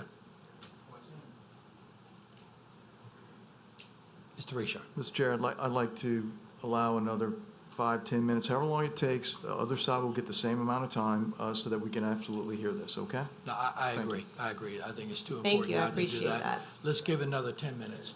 I appreciate that very much. So anyway, in respect to the venues in residential areas, if we look at some of our main restaurants that also have events, Palmetto's is right next to a residential area, right across from Chamelay, where I used to live, as a matter of fact. Patton's, Benedict's Plantation, the Sadie Jane, which was just built, is slap dab in the middle of Country Club. The Barn in Pearl River is also sitting in a residential area. And as far as the country clubs that we spoke about, they also have weddings, they have political functions, they have parties, all that kind of stuff. On Bayou Liberty, Bayou Oaks Plantation, the Elks Lodge, and for 60+ years, the Bayou Liberty Civic Center held parties almost every weekend on the same bayou that we're talking about. And they still do. The Elks Lodge and Bayou Oaks Plantation still have weddings, parties, all that. So I guess what I'm trying to tell you is that the parish-wide, across St. Tammany Parish, it's more the norm to have a venue, restaurant, whatever you want to call it, in a residential area than in a commercial area. The only type of really commercial restaurant that you're going to see are going to be chain restaurants, and that isn't exactly what we want to be. When we built our B&B, we were requested by St. Tammany Parish to comply with all commercial codes, all. Building, fire, ADA compliance, Department of Health and Hospitals. We had to adhere to all the commercial codes, even though we're not supposed to operate commercially. We have permits that are also in your packet. With our current rural overlay, which, as Mr. Shane said, we feel is commercial, a rural overlay, our building is considered to be commercial. We're bound by the same fees, the same permits, the same regulations, license as any other commercial business in this parish. We pay out the same operating cost as any commercial business in this parish. Now, we're only seeking the opportunity to do what we would like to do and host special events.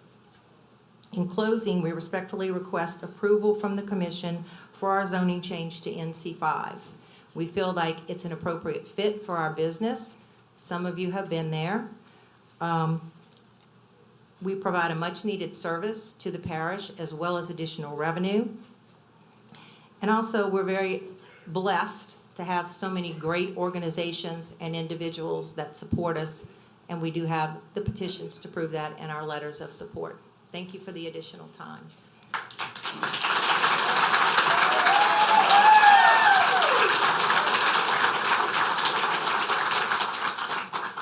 Good evening, gentlemen. I am Commander Wayne Dave, U.S. Navy retired. I live in Coindoleston on the south side of Highway 433 from where Bayou Haven is. I am a member and past vice president and dishwasher and everything else for the Coindoleston Property Owners Association. I have spoken to many of the members and many of the people who are not members in Coindoleston. Coindoleston has about 130 houses today, 30 to 140. And all of the people, I haven't spoken to all of them, but of the 30 plus that I've spoken to, they were all in favor, with the exception of one, and that one said he had to be neutral because he's Kirk Dunbar, he owns Palmettos, and it's kind of a competitive thing. He said he just couldn't agree. He liked the idea, but he couldn't agree to it. I lived in Coindoleston. It's been the home of my family for 28 years, even in my absence from the numbers of years when I was a naval attaché in the country of Malta. I worked in the American Embassy in London and Paris and Washington too much. But Coindoleston is my home. My children were raised there, and I'm raising grandchildren there now. I live about 1,500 feet from Bayou Haven. I have heard the noise from, or the music from Bayou Haven on 2 occasions, both like 5:30 or 6 o'clock. That's the only times I've heard them, but I am through the trees from that distance. Of the other people I spoke with, a number of them live much, much closer, and they have had no problem and no ill will toward Bayou Haven whatsoever. We're all very happy to have it there. It's a great boost to our neighborhood. Traffic on Bayou Liberty Road, yeah, like I said, I've been there 28 years, and if you're there in the morning at commute time, the traffic has got to be somewhere in the neighborhood of 200, 250 cars per hour at least, because it's a steady stream going to work. In the afternoon, it's a steady stream coming home. The 70 or 50 or however many cars that could go and park legitimately in Don Pekarik's location would be a drop in the bucket, because that's Friday evening or Saturday. Saturdays are much lighter traffic, unless it's a day when we have the Piro races, when there's a few thousand people come down that road. But there's the other traffic impediment that has occurred on numerous occasions is when the movie production comes to the north side of Highway 43, further up towards Slidell from where Bayou Haven is at. That requires 2 sheriff's deputy details, and we all get stopped so the food trucks can come and go and whatever. All of that to us is normal life. That's part of living in any community or anywhere. That just is, it's just every day. In the noise arena, I hear the Piro races, I hear the bands at the Piro race. That's just fine. I hear the music in Slidell, I can hear that, and I can definitely hear the fireworks. That's all part of living in a community. For many years living there, the Bayou Liberty Civic Center was a wedding venue for wedding receptions. They had lots and lots and lots of wedding receptions there. That particular location is much closer to Bayou Haven and Mr. Domain than I am. I'm much further away. But that went on for 30 years almost 30 years that I've lived there, wedding receptions, until Katrina. That wiped it out, and it's been going.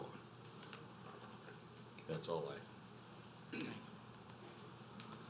Good evening. My name is Steve Campbell, and I'm a retired federal agent, so I can certainly understand and empathize with those of you who have been targeted. Your address, please, sir?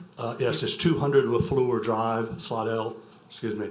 For the last 46 years, I'm proud to claim Slidell as my home, and more importantly, for the purposes of this meeting, for the last 31 years, my family and I have lived off of Bayou Paquet Road.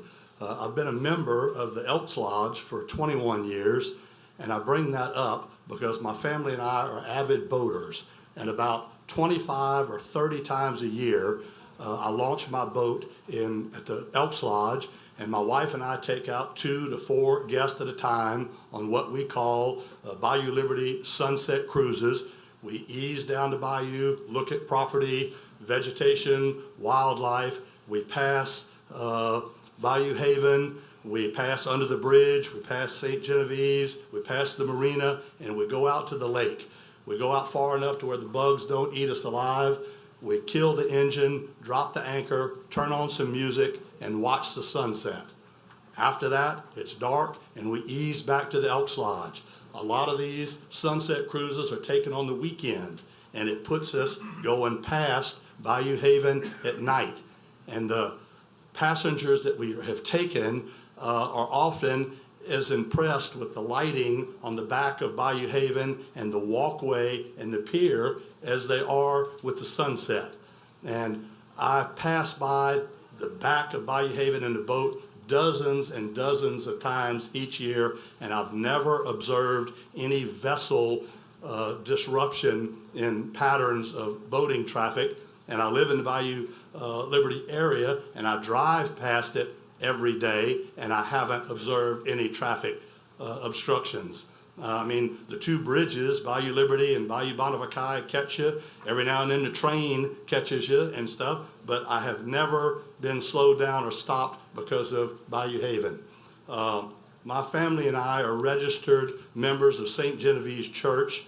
A few years ago, my middle son and his wife got married at St. Genevieve's. We'd have loved to have had a wedding reception at Bayou Haven, but it wasn't open at that time. In a couple of years, I suspect that my daughter will be getting married. She'll get married at St. Genevieve's, and we'd love to have a wedding reception there.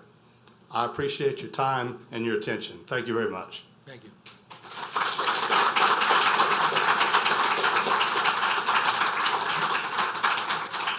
Okay, with only 8 seconds left, we'll go ahead and, is there anybody in the audience who wants to speak against this rezoning? Please come forward, and I'll grant you the 20 minutes that we gave to the other side.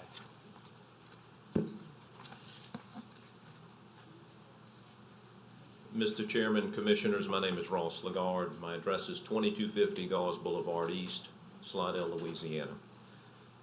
I represent Bayou Liberty Association, and I know that each of you is most likely familiar with what's going on here. I appeared before you several months ago.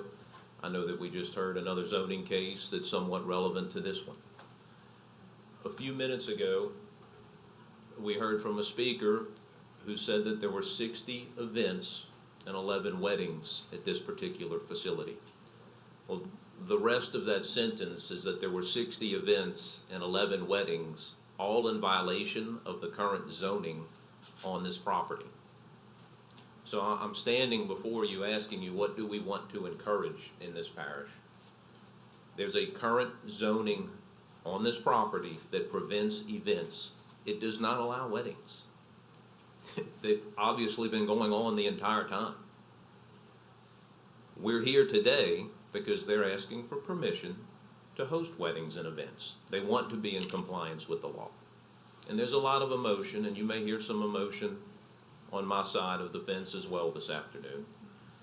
And the reason that emotion is there is because in 2013, when the landowner came to the Bayou Liberty Association, and look, that's a nonprofit corporation It has members. It's formed for the purpose of protecting Bayou Liberty, the roadway along it. Back in 2013, the landowner came to Bayou Liberty and said, we want to build a bed and breakfast.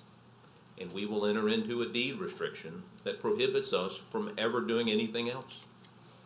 So in exchange for removing any political support, in exchange for standing before you and fighting this issue back then, they decided to allow a small commercial development, a bed and breakfast, within their residential community. Well, you fast forward, the facility gets built, 60 events get held, I get hired. I'm an attorney, it's no secret.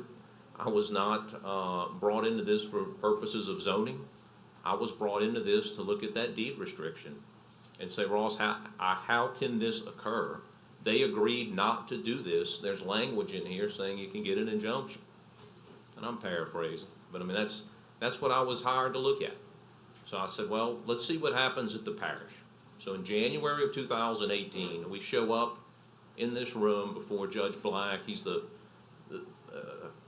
Bureau of Administrative Adjudication is the technical term, but he's the zoning enforcement, code enforcement judge for the parish of St. Tammany. I stood at this podium and talked to Judge Black. I didn't talk to him. I presented myself to him like I'm doing to you. But at the end of that, he fined the landowner, and he verbally said, cease and desist. Don't do it. Parishes have zoning laws. You're violating them. Don't do it. Fast forward a month or two, the events keep occurring. So then we have to step it up. I advise my client, let's go get an injunction in court. We file the suit. We show up in court. There was a small continuance. On the morning that the injunction hearing was set before Judge Schwartz, we received word that the facility filed bankruptcy. And under the bankruptcy laws, there's what we call a 362 automatic stay, which means the state court judge cannot go forward with anything in state court because now the federal judge has assumed everything. So we can't go forward. We obviously advise the court. In St. Tammany, our injunction's off. What that did is basically buy more time to host more events. We had to go to federal court. We have to file a motion to lift this stay, show up before the federal judge now and say, Judge, they're still violating it. We need some relief. The federal judge eventually issues an order that says the landowner shall not do anything in violation of the St. Tammany Parish zoning ordinances. So the federal judge agreed with us also. Then we have a status conference later on where the federal judge again clarifies to the landowner that you cannot do anything that violates the St. Tammany Parish zoning ordinances. There was some confusion with the prior order. Verbally, the judge made it very clear. Again, this is after Judge Black. This is after we showed up in court with Judge Schwartz in state court. This is after Judge Magner in federal bankruptcy court issued another order saying, don't violate the St. Tammany Parish zoning ordinances. Finally, the event stopped. And that was most recently. Then, September of this year, the landowner is before Judge Black again on another violation. Judge Black again fines the landowner and says cease and desist. It's the same thing he said in January. He's just repeating it again. The fine was a little bit more. So I stand before you, and I know there's a lot of emotion in this room, but when my client signed that deed restriction, they had an expectation that it was going to be lived up to. And I did send a letter to most all zoning commission members. I know one of you didn't get it because I didn't have an address. But I laid out what's in that deed restriction. And part of it, it could be ambiguous. I don't think it is. The deed restriction was signed by the president of the Bayou Liberty Association in January of 2014. And there's a sentence in there that says, notwithstanding the foregoing, provisions of Article 2 shall not be applicable and shall be considered null and void if subject property is not zoned RO, Rural Overlay District.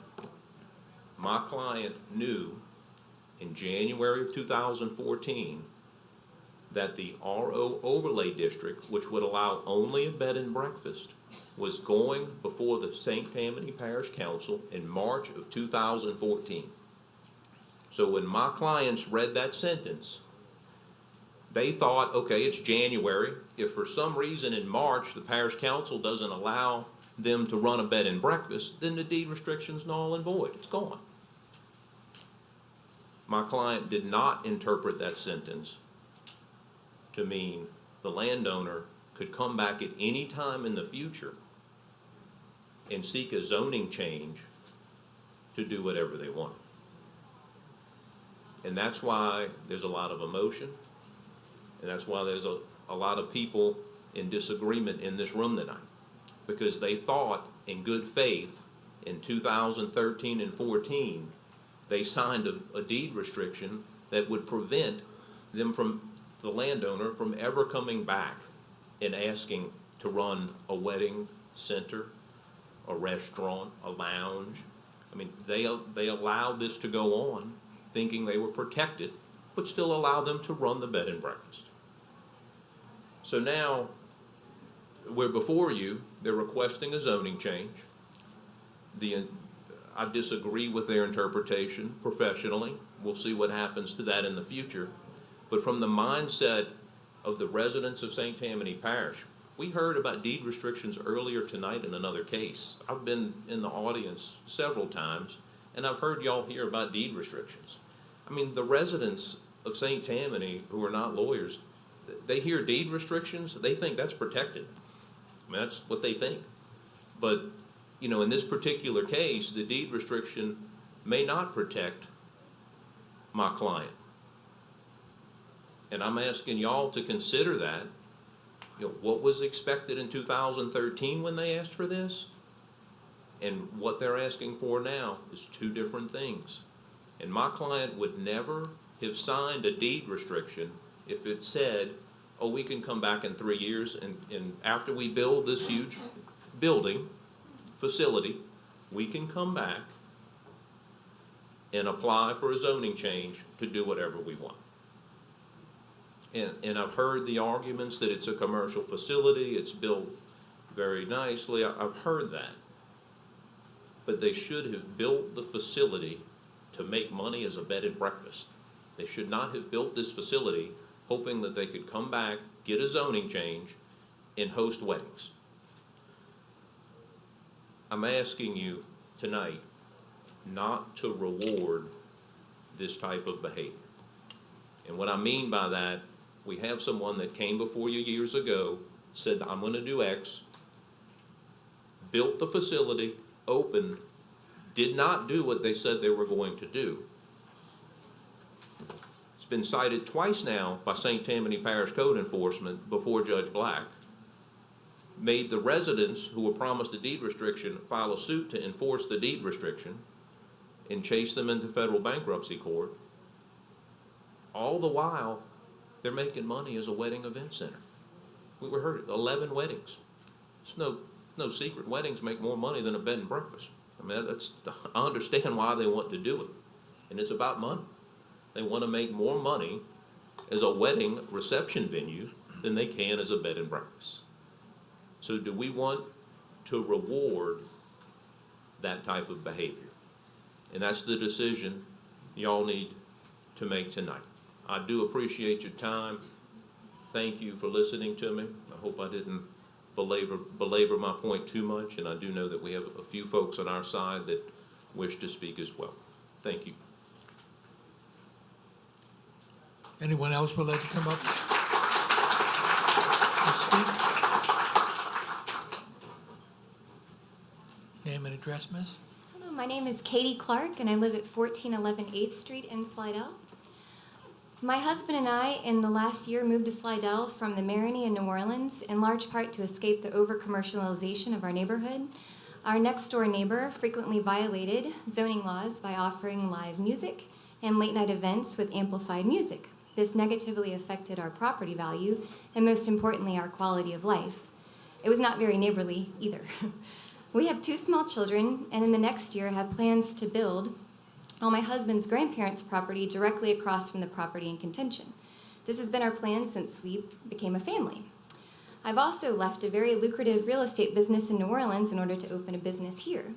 Had we known that the same issues would follow us here, we would have reconsidered uprooting our family, investing in this community, and starting a new business.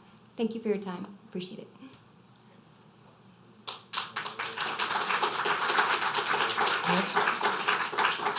Yes, sir. I'm John Case. I live at 123 Magnolia Bend, Slidell, Louisiana. And some years ago, I was a planning commissioner for the city of Slidell.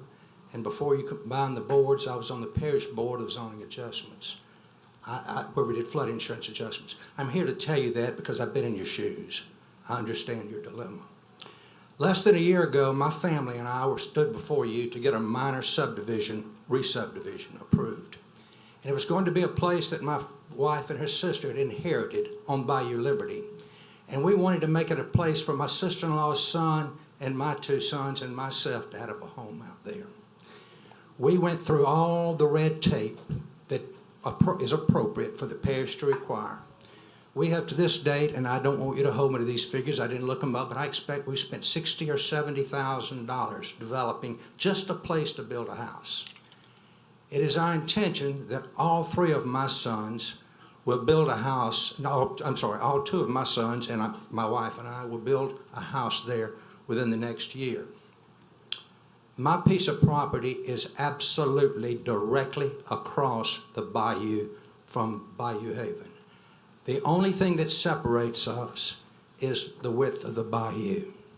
Okay. The entire time that I was on that planning commission, I never recall a case where everything was so one-sided to give somebody a privilege and take so much privilege away from everyone else. I never saw it happen. Sir, you were just perfect. You said it because I felt just like you did so many times.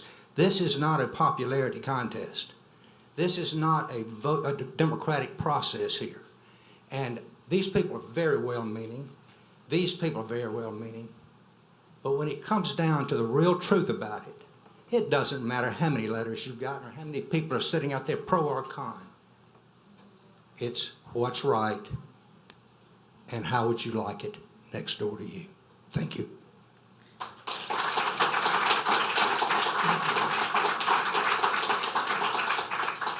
Yes, ma'am. Good afternoon. My name is Linda March. I reside at 31489 Carolyn Lane in Lacombe. I am on the board for the Dubuisson Family Cemetery, which is also located along Bayou Liberty. There's a couple of things that I would like for this commission to take into consideration as you're thinking through this process. Some of which is, let's look at what the St. Tammany government initiatives state as we're evaluating this process. They state that the government works every day to enrich the lives of residents through preservation and conservation initiatives. Bayou Liberty, as many of us know, has a very rich cultural impact in our area. The area originally started off as Bonfaka, as my great-grandparent, Francois Dubuisson, along with other men, and mostly men, were granted land through Spanish land grant to develop this area of Bonfaka. My grandfather had a plantation that he built. He was granted over 580 acres on Bayou Liberty. That area now is known as Tranquility Plantation.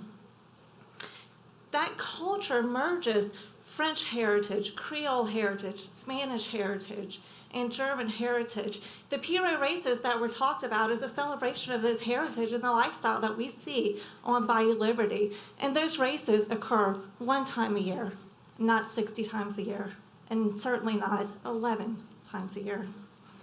Allowing this culture to be erased through this rezoning and reclassification, that's going to send a message that's clear that this commission does not work to ensure the preservation and conservation of this area. One of the things that I would like for y'all to consider is in 2010, if I have my year correct, Bayou Liberty was established as a scenic waterway, and it's protected under the Scenic Rivers Act. That protection means that the pier that Bayou Haven has right now should not have been built without applying for permit. To my knowledge, that permit was not applied for. Additionally, that is to my knowledge, and I could be wrong about that, but additionally, looking at the Bayou Haven website, it says that they intend, through their events, to allow fishing excursions, freshwater and saltwater fishing excursions, to occur up and down this protected river. These are things that have to be considered in this reclassification of zoning that I don't think have been brought up to my knowledge, and things that I would like for you all to consider deeply. Like I said, these pier races occur once a year, and the commercial buildings that were discussed, the Bayou Liberty Civic Center, the Elks Lodge, things of that nature, these were established before 2010, before this river was considered a protected river. And not only are we looking to protect this river, but we also have historical landmarks up and down this river. Tranquility Plantation, although it's not registered, it was established in the later part of the 1700s by my great-grandfather. We have the Francois Cousin Hills. We have the Dubuisson Family Cemetery, which is in the process of being registered as a landmark, as well as many others that I wish I had a list for you, but unfortunately I don't. This is not just about a zoning reclassification. This is additionally about preserving these historical landmarks and preserving the quality of life that the culture and heritage of Bayou Liberty demands to be preserved. Thank you. Thank you.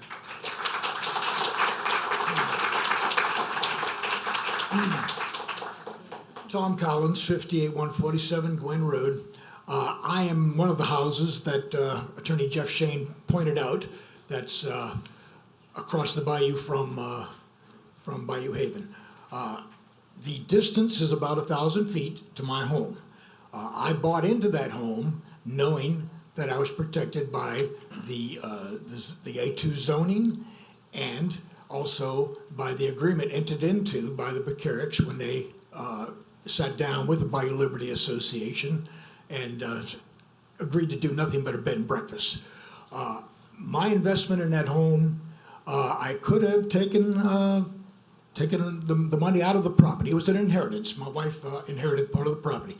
I could have taken that, gone somewhere else, sold the property. Instead, I decided to stay there. Well, I hope you won't convince me that I've made a mistake by staying there, by not selling. Because right now, my property value has declined. I can no longer get what I could have gotten a couple of years ago. Yeah, there's some laughs, but let me tell you, I am not a wealthy man. I am a retiree. I'm 73 years old. I go to bed at 8:30 at night, and I don't need this across from me, nor do I need the lessened property value. Thank you. Thank you.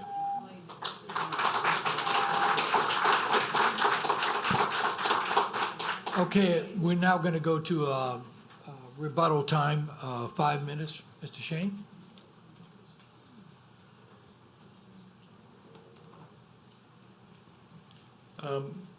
We have all heard, of course, for the last 20 minutes, the thoughts of some in the area that obviously disagree with the application that we make. I'm not going to focus on many of the comments that were made as it relates to activities of the past, legal proceedings of the past, code enforcement hearings, deed restrictions. I come here pretty regularly the first and second Tuesday of each month for a long time, and I believe that the purpose of this commission is to respect and consider the application of a citizen that owns a piece of property that seeks an alternative land use. I hope that that is in fact your focus this evening. That's not my way of necessarily suggesting that everything that was said was false or maybe doesn't have some relevance. But if we want to talk about why you're here this evening and what should be important to you, maybe we'll start with the purpose of the NC5 district. You know what the purpose is? The purpose of the district is to provide for the location of small-scale retail and services near residential neighborhood to provide products and services to nearby residents. I don't think there's anything sinister about that. I don't think there's anything bad. I think that if done in proper manner, there are good opportunities for NC5 to not only be successful businesses in neighborhoods, but also not negatively impact those that live around them. I would bring to your attention, as we did earlier, that if you look at the facts of this particular case, you're dealing with approximately 12 commercial uses and/or commercial zones in the vicinity along State Highway 433, also affectionately and properly known as Bayou Liberty Road. Beautiful road. But the point is, there's commerce in place. I would also bring to your attention that we have identified 8 Airbnbs that currently operate in the proximity of where my client seeks to have the NC5 zoning. What does that tell you? It tells you that commercial activity can and does peacefully and successfully in a law-abiding manner exist in this area. My client only asked for your consideration of the same treatment. Before I let Ms. Pekarik come back to the podium, I want to leave you with a thought. Beauty is in the eyes of the beholder. If you will, take a look at the letters that I gave you of support, not at this moment, but it seems to me to be very interesting that Ms. Beth McFarland, that owns the immediately adjoining property on one side of Bayou Haven, wrote a glowing letter of support. I find it also interesting that the property owner on the other side of Bayou Haven, Mike and Courtney Labradette, likewise wrote a glowing letter. The other thing I would tell you as it relates to beauty is in the eyes of the beholder. There might be some people here tonight that are actually in support, that live in this area. I'd like those people to raise their hand for me that are in support of the zoning application this evening. And these are people that are Dawn's neighbors and Dawn's friends and have watched her operate her business and believe that she should have the opportunity to acquire the zoning that is needed to do what she wants to do. Dawn?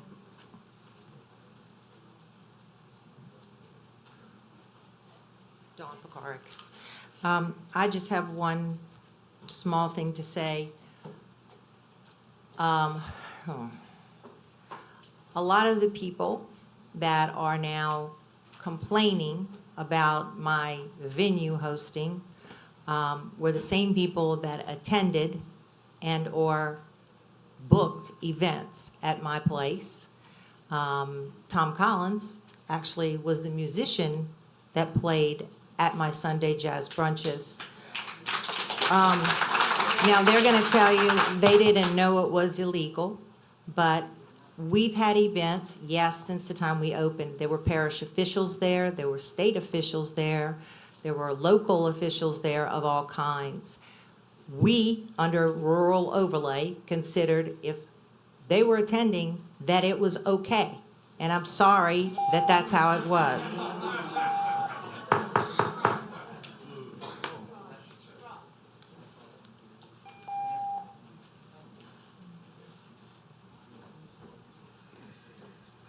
We have a rebuttal time for the opposite side.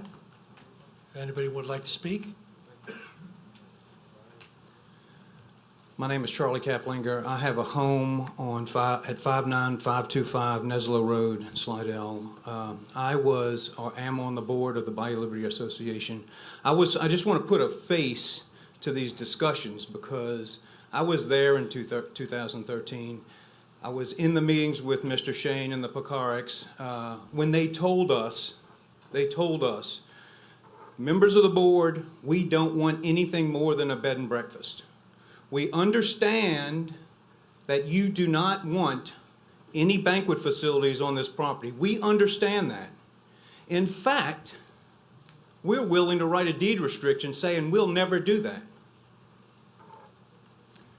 Tonight, Mr. Shane has also suggested we could have a restaurant and lounge at this property if it doesn't go his way.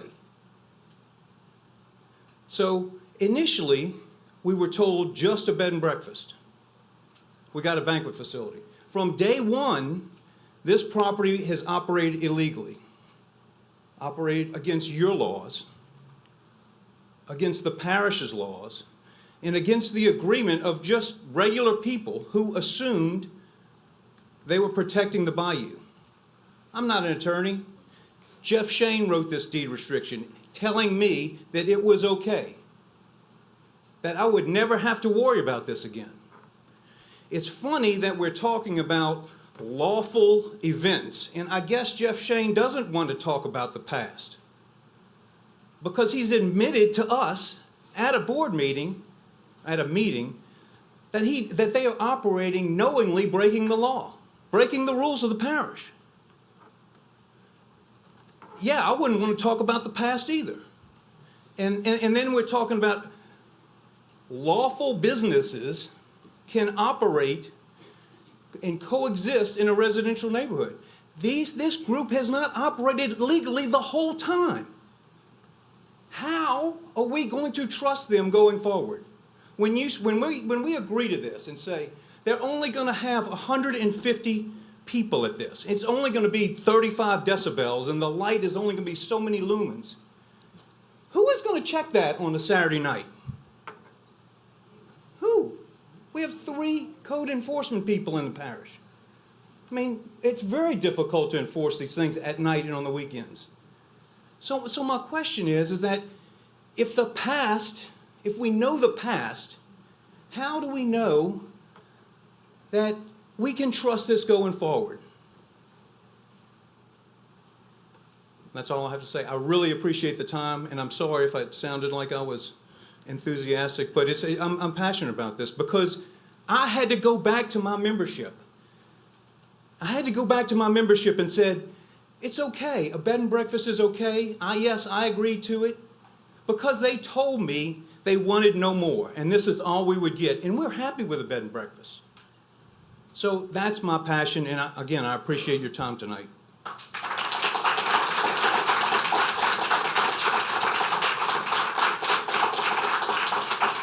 Yes, sir. Mr. Chairman, Ross Lagarde again. Would those affiliated with Bayou Liberty Association just stand up for 1 second or raise your hands? I know there's some in the back too. We do have representatives here as well. And the last thing, I'm not going to repeat the same thing y'all heard 10 times, but I did not say this in the beginning. The opening remarks by staff, they recommended no change. And I'm just asking you to follow the staff recommendations. I believe they've got it right. Thank you. Thank you.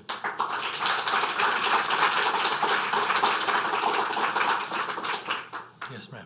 Linda March again. I would like to bring to the Commission's attention that also on Bayou Haven's website, they continue to book and sell weddings. I think that that's in direct bad faith, that they continue to solicit weddings on their property and events on their property, considering that this commission has not approved a zoning plan for them to do that, and continually in direct violation of their existing community zoning. Thank you. Thank you. Is that all? Okay. With that, I bring back this case 2018-974-ZC, the request for a zoning change A2 and rural overlay to NC5 back to the commission. Commissioner Lauren.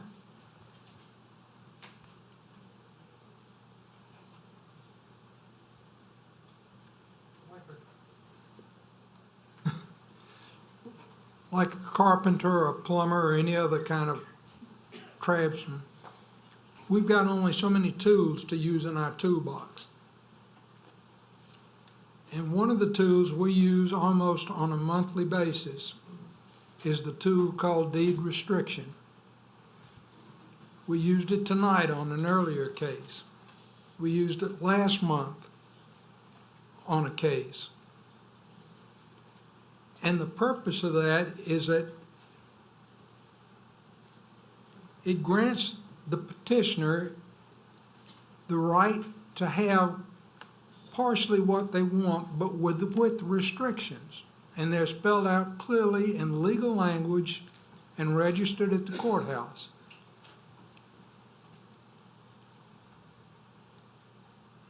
If we were to determine tonight to change that rule, to me, it would mean we would have to start looking at future cases that use the term deed restrictions in a totally different manner. It would take like this first case we had tonight that was sold on the basis of a deed restriction. If I thought the deed restriction didn't mean anything, in the future, I would not have the confidence to use it. And that's a big tool that we have to use. Having said all of that, I make a motion to deny. I have a motion to deny by Commissioner Lauren. Commissioner Drum. I went and visited the bed and breakfast. It's a beautiful place. And they can have up to 18 people at one time, I was informed. And I was walking around and looking at this place, and I looked at the back, looked at the bayou, looked at the pier, saw the parking spots on one side, and I'm thinking, now how the heck can 18 people pay for this? And being the type of person I am, I automatically thought the bed and breakfast was a smokescreen. It was originally asked for as a bed and breakfast, knowing that it was going to be something else.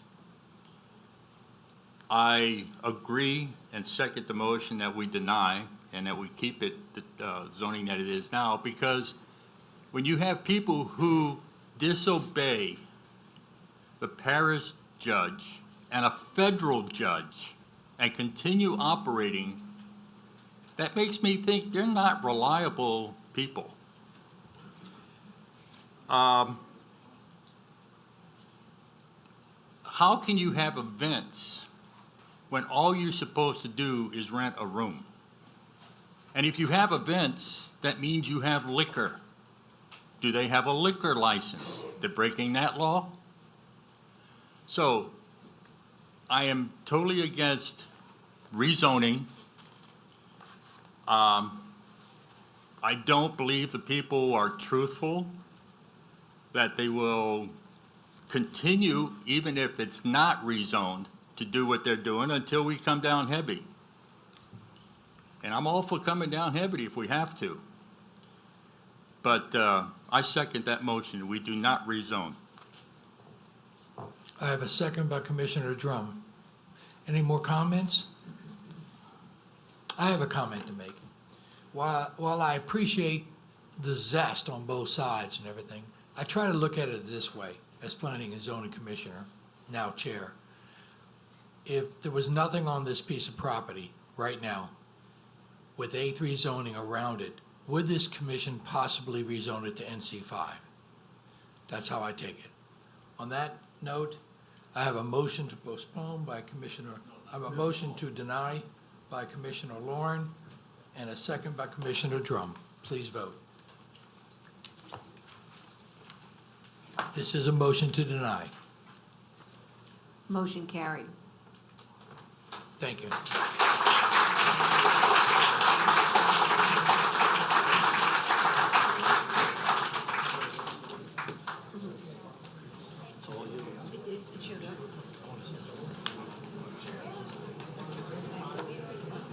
We're going to go ahead, we're going to let everybody vacate the building that has to. We're going to take about a 5-minute break. I can't go back to it now. I just wanted to see who, because the audience wants to see who voted. Yes, everybody did. It was 9-0. Yes, 9-0. Okay, so everybody. Yes. Just in case, you know. Yeah. It's just good to let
time is it? I can't say.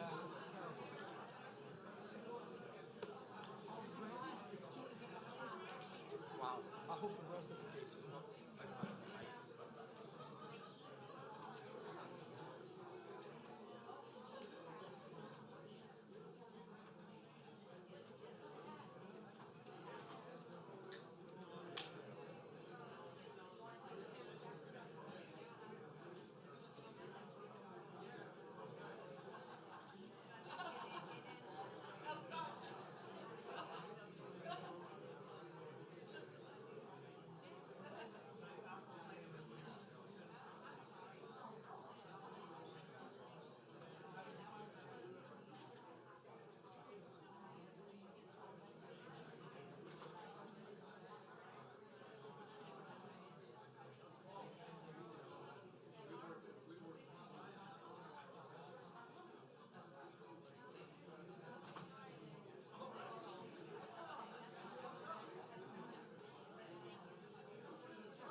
Okay, we'll continue with our zoning meeting tonight. Please sit down. We did this one. Okay. Case 6, 2018-1165 ZC, existing zoning, neighborhood commercial 4, neighborhood industrial district, proposed zoning A5, two-family residential, acreage .93. Petitioner is Spell Holding LLC, Mary Spell. Similar as owner, Spell Holding LLC, Mary Spell. Location is parcel located on the north side of Stafford Road, east of LA Highway 437, being Lot 8A, Section 26, Township 5 South, Range 11 East, Ward 2, District 2, Council District 2. Staff comments? The 2025 future land use plan calls for the area to be developed with residential uses. All of the site is abutting NC4 on the east and west sides. Staff is in favor of the requested zoning change, considering that it meets the 2025 future land use plan, and it also allows to bring a larger variety of residential dwellings to the area. At this time, staff would like to recommend approval of the requested zoning change to A5. Is the petitioner here? Yes, sir. Please come up and state your name and address. I'm Todd Spell. I live at 17577 $1 Million Road, Covington. And we want to build a couple of duplexes. We'll have 2 units on this piece of property. And you agree with everything the staff has informed you of? Yes. Okay. Is there anybody in the audience who would like to speak for this zoning request or against this zoning request? If not, I'll bring it back to the commission. Commissioner Willie. Yes, their request is fine. It'll be appropriate to the neighborhood there, so I'll move for approval. I have a motion to approve by Commissioner Willie. Commissioner Randolph. Second. I have a second by Commissioner Randolph. Any more conversation? If not, please vote.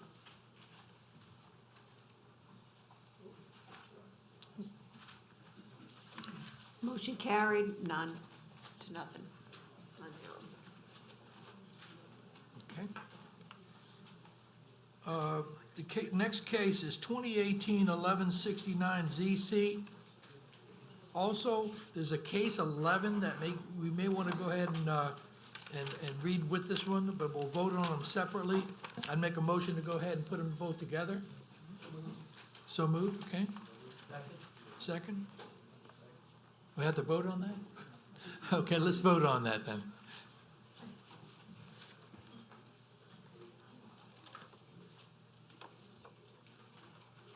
Motion carried, unanimous Okay. vote. Thank you. First case, 2018-1169 ZC, the existing zoning is a PUD. The proposed zoning is A1. The acreage is 20.3 acres. Petitioner is Gust Island Holdings LLC, Kelly McHugh. Similar as the owner. Location is parcel located on the west side of Gust Island Road, south of LA Highway 22, Section 20, Township 7 South, Range 10 East, Ward 1, District 4, Council District 4. Staff? I would like to invite you to look at the attached map. Here you see the Gust Island Estates development, and if you look at the bottom of the page on the left-hand side, on the west side of Gust Island Road, you'll see that there's a request here as on 2018-1169 to rezone from PUD to A1, and the request is here in front of you to allow to add on to the Gust Island Utility Sewer Treatment Plant. And if you look to the left-hand side, to the right-hand side or to the east side of Gust Island Estates, which is 2018-1183, you have a request zoning change from A1 to PUD, and basically they're trying to provide the additional green space, the 20.3 acre green space that would have been lost due to the expansion of the utility sewer treatment plant on the west side. So at this time, staff would like to recommend approval of 2018-1169 and 2018-1183. Okay, thank you. Mr. Shane. Good evening, Jeff Shane of the Jones Fussell Law Firm, P.O. Box 1810 in Covington. If I'd have known staff's report would have been so strong, I probably would have stayed home this evening, watched a little TV, and probably would have been much more relaxed. I have no comments unless any of you have questions. I think it's pretty obvious what we're doing. We would ask that you give us the opportunity to expand the sewer and water plant and also place additional land into the PUD to make up for that which we are taking out. Okay. Thank you. Is there anyone in the audience against either one of these cases? If not, I'll bring it back to the commissioner. Commissioner Lauren. It's completely logical. Excuse me, it's completely logical to do what they're proposing to do. I make a motion to approve. Okay. Commissioner Lawrence making a motion to approve 2018-1169. 1169C. Okay. Commissioner Randolph. I have a second by Commissioner Randolph. Any more conversation? If not, please vote. Unanimous vote carries. Okay, let me read the other case. 2018-1183 ZC, existing zoning is A1, proposed zoning is back to the PUD. Acreage is 20.3. Petitioner is Gus Island Holdings, as well as the owner, and the location is parcel located on the east side of Gus Island Road again, south of LA Highway 22, Section 20, Township 7 South, Range 10 East, Ward 1, District 4, Council District. I'll bring it back to the commission. Commissioner Fitzmaurice. Move for approval. I have a motion by Commissioner Fitzmaurice to approve. Commissioner Willie. I have a second by Commissioner Willie. Any other comments? If not, please vote. Motion carried, unanimous. Thank you. Thank you. Case number 2018-1171 ZC, existing zoning is A2, proposed zoning is A3. Acreage is 1.834 acres. The petitioner and the owner is Jennifer and Kenny Adams. The location is parcel located on the south side of Galatas Road, east of C.S. Owens Road, west of LA Highway 1077, Section 14, Township 7 South, Range 10 East, Ward 1, District 1, Council District 1. Staff? The 2025 future land use plan calls for the area to be developed with residential uses at a density similar to the surrounding area. Staff feels that there's no compelling reason to recommend approval, considering that the area is surrounded by A2 suburban district. At this time, staff would like to recommend denial of the request. Okay, is the petitioner here? Yes, sir. State your name and address, Kenneth please. Adams, 331 Memphis Trace in Covington, Louisiana. Yeah, I bought the piece of property. It's 1.83 acres, and we wanted to split it in half. Basically, leave 1.3 acres on one side and a half-acre parcel on the next. The two lots to the right of it are half-acre parcels, and there's actually the front the frontage of it that's up against Galatas has 3 property markers, and it's actually on the turn on Galatas, and the center property marker splits the property in half. Well, it's got 105 on one side of frontage and 103 on the other. And the property, the back portion of it is actually the back part of a property off of C.S. Owens. And one piece of the property, it makes like an L shape. I don't know if you have a copy of it. Yeah. But that one piece of property is, it's almost like it would come off perfectly. And I just wanted to make 2 building sites out of it. And when you say 2 building sites, you mean 2 residences? Yeah, 2 residents, one house that was probably about 1,600 square feet, and then I was thinking about building my house on the larger portion of property. It's gonna be 1.3 acres. It's got a lot of nice oak trees in the back. And is this for family members, or is this to sell? No, it was gonna be for me to sell. Okay. Thank you. Is anybody in the audience against this case? If not, I'll bring it back to the commission. Commissioner Lauren. Seems like I'm a loudmouth tonight, as usual, but just, I'd ask the commissioners if you would look at the map that you've got in your packet, the one that looks like a Google Earth, thank you. If my only concern, if you look at the gray area on the map is the school district. Madisonville Elementary was originally the part on the south side of C.S. Owens Road. Now they're branching out onto the north side. And when they did that, C.S. Owens Road goes right through the middle of the campus. If you look, you see the street stone bridge? That's a subdivision that's right there. So in the morning when the school starts and in the evening, Gladys Road becomes, if you will, a one-way road going in. You make the one-way turn to go down C.S. Owens Road. That C.S. Owens Road actually makes a 90-degree turn and goes back out to Highway 1077. And in the morning and in the evenings, traffic along, particularly in the evenings when the kids are getting out of school, C.S. Owens Road becomes a parking lot from Gladys Road and spills over onto Gladys Road because the cars have to come down through there and pick up the kids going through there. Does that make sense? Am I making any sense? Yeah, I understand you're trying to talk about the traffic and stuff. And How does that represent? And I'm saying that that's my only concern is. Well, can I interject one thing? Sure. That portion of Gladys Road, though, that half a block is the only portion that the school traffic doesn't use.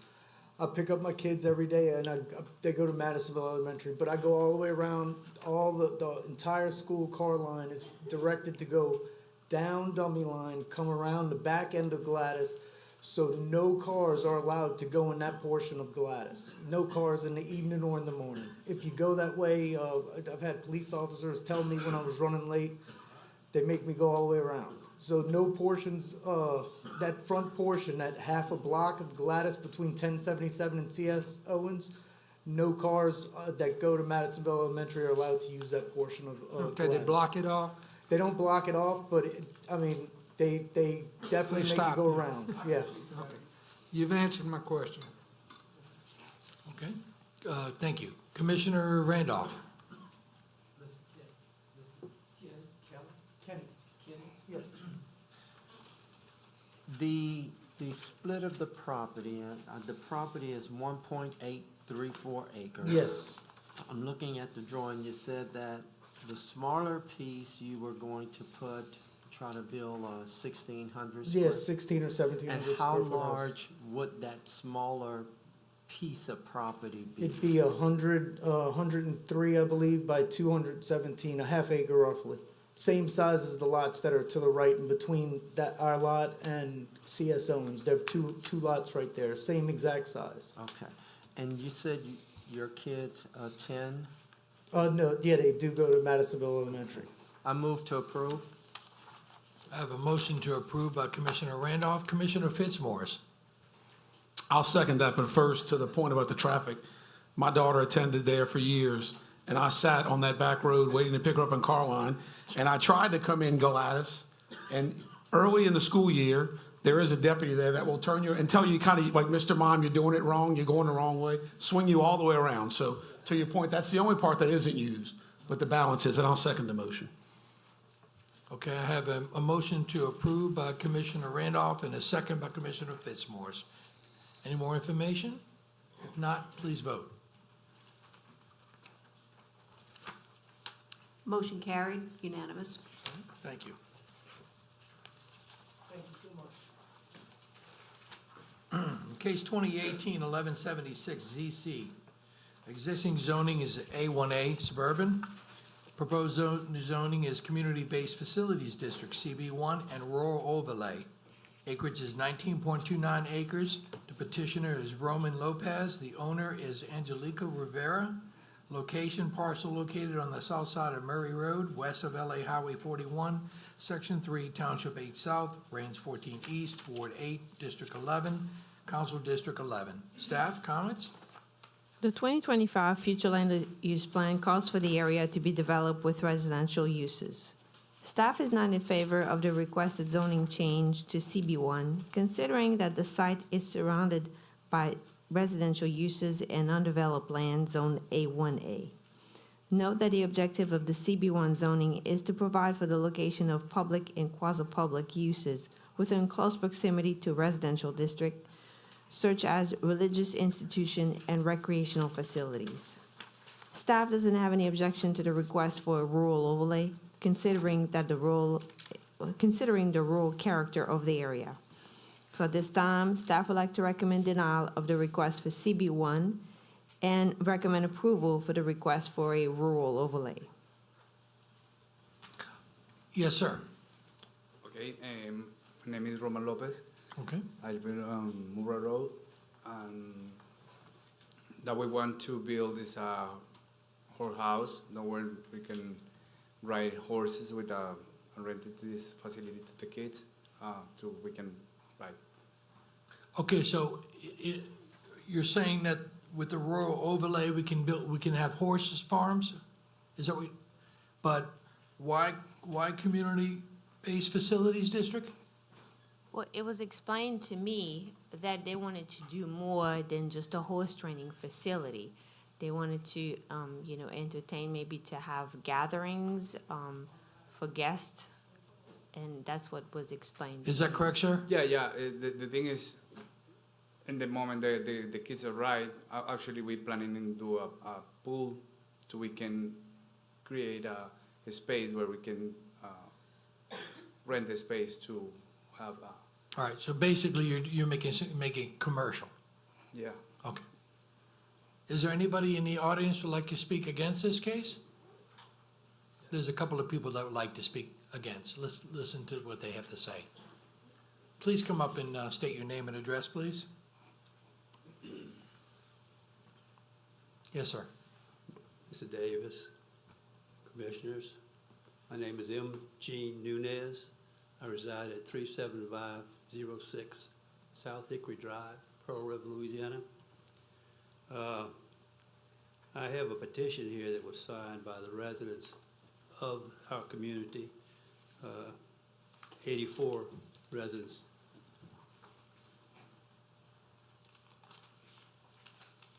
I'll give you the rest of this when I finish. You gotta read all this, okay?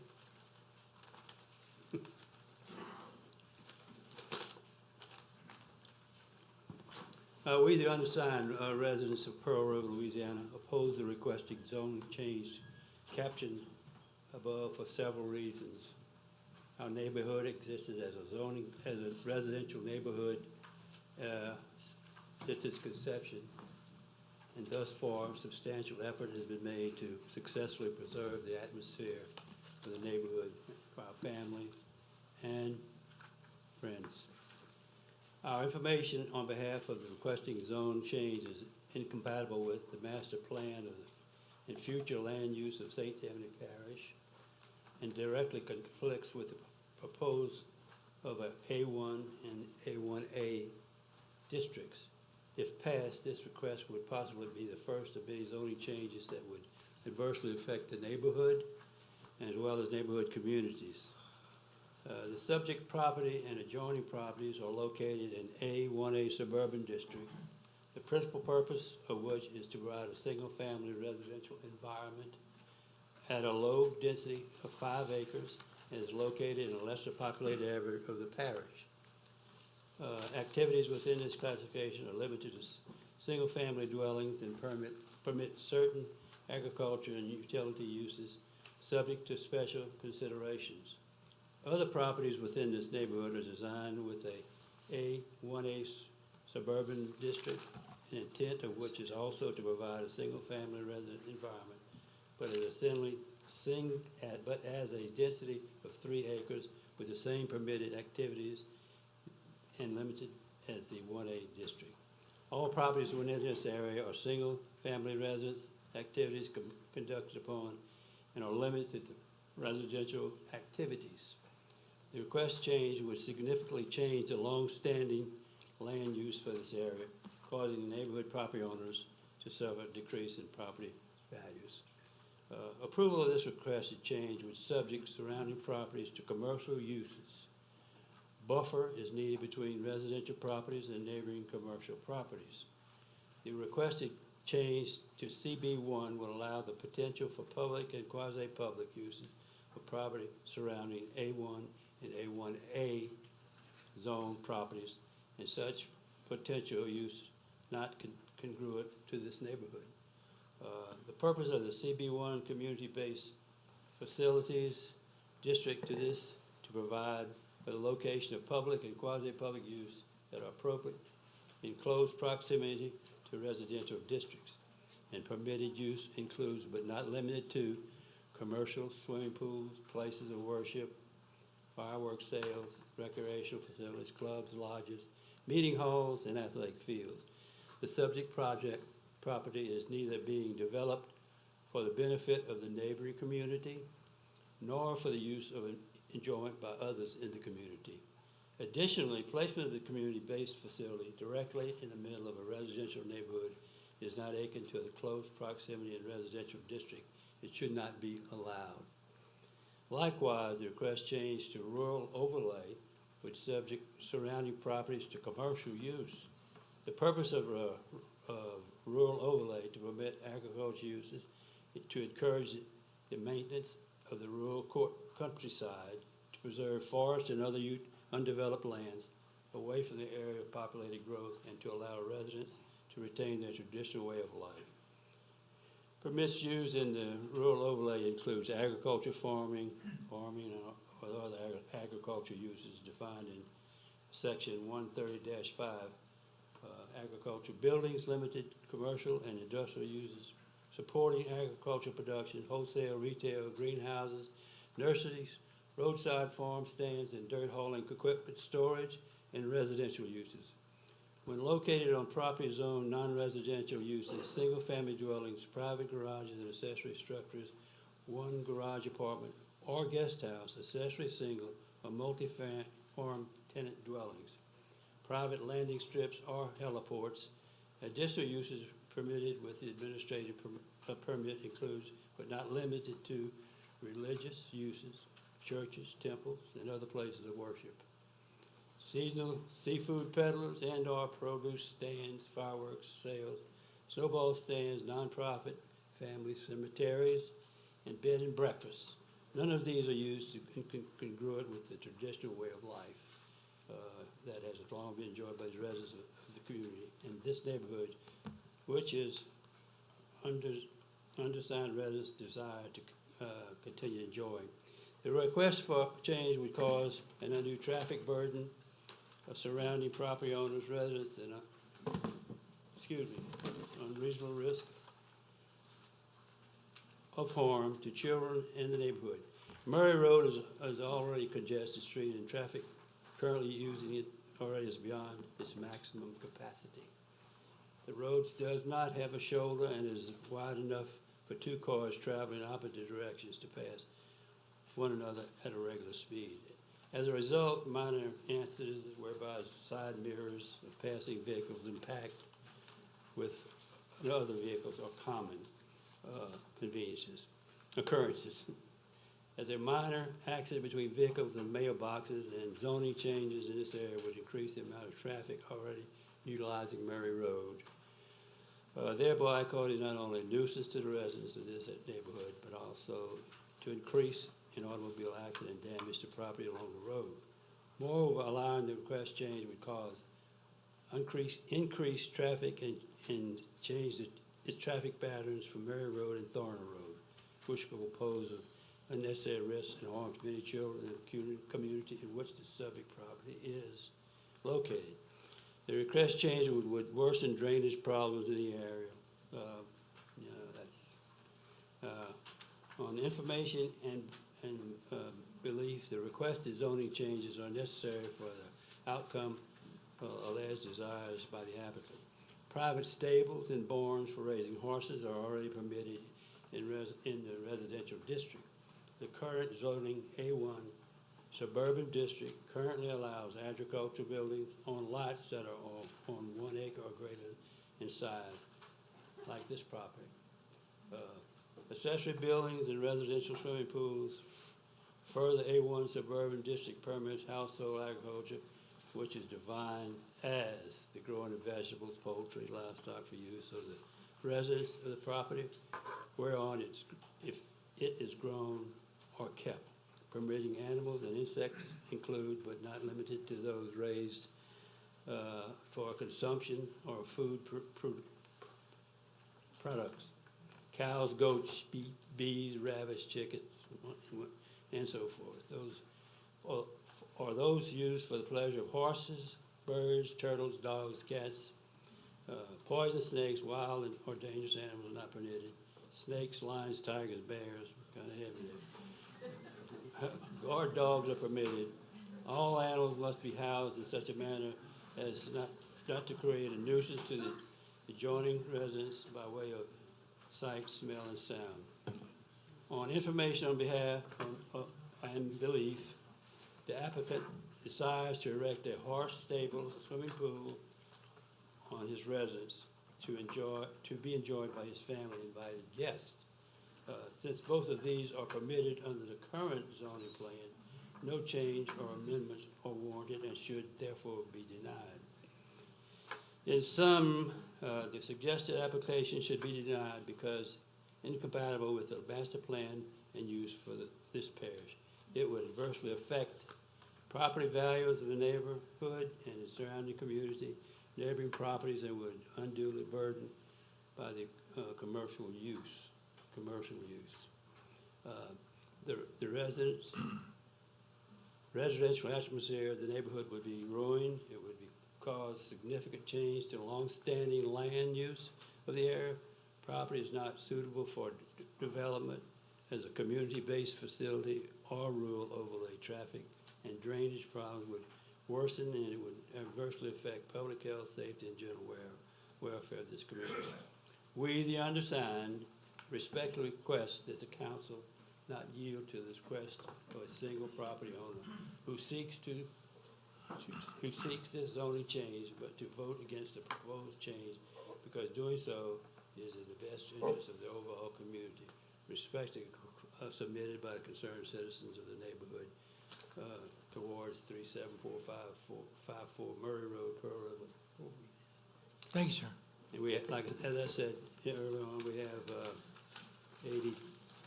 84 residents who are in agreement with us. You can have it all. Y'all might want to look at it. Thank you, sir. Okay, thank you.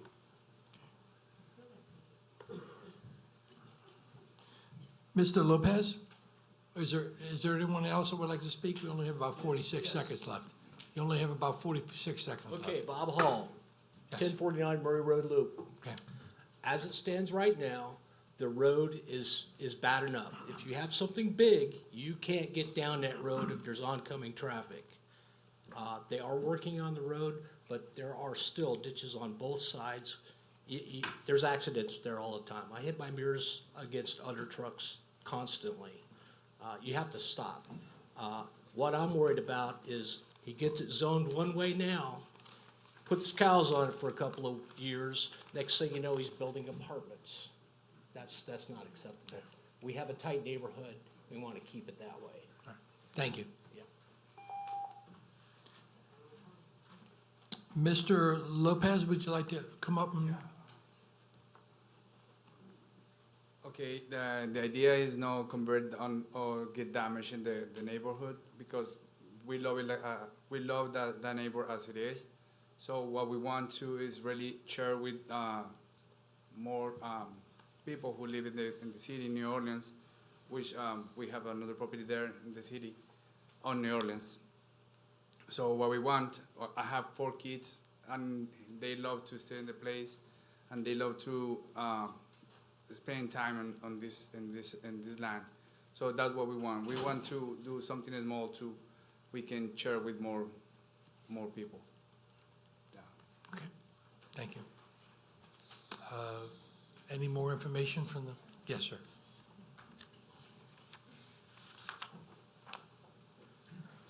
I'm not gonna take too much of your time, I know there's not much left. My name's William Harold, I live at 37264 West Dorner Road.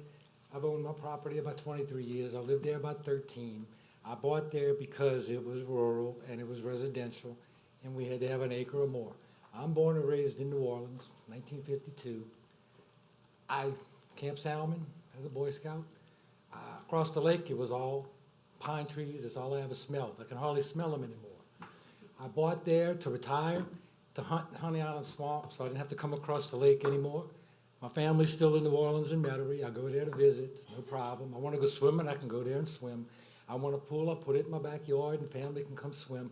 I don't need it to be public. I don't have to charge people to come.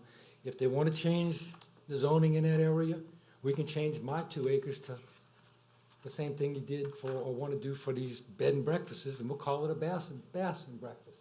They don't even have to sleep at my house. Just come eat breakfast and catch fish in my fish pond. I'll go commercial, and we'll have more traffic up and down the road, and I'll make a little extra money. I didn't do it for that. I bought there because everybody there, Murray Loop and beyond, had to have an acre. We didn't need public swimming pools. They can put a YMCA in Pearl River, or anywhere on Highway 41. There's available land. There's some right there on the other side of Sandwich Man. I don't mind 18-wheelers at the corner and on Highway 41. They don't block us in, 10 minutes, 5 minutes, they're gone.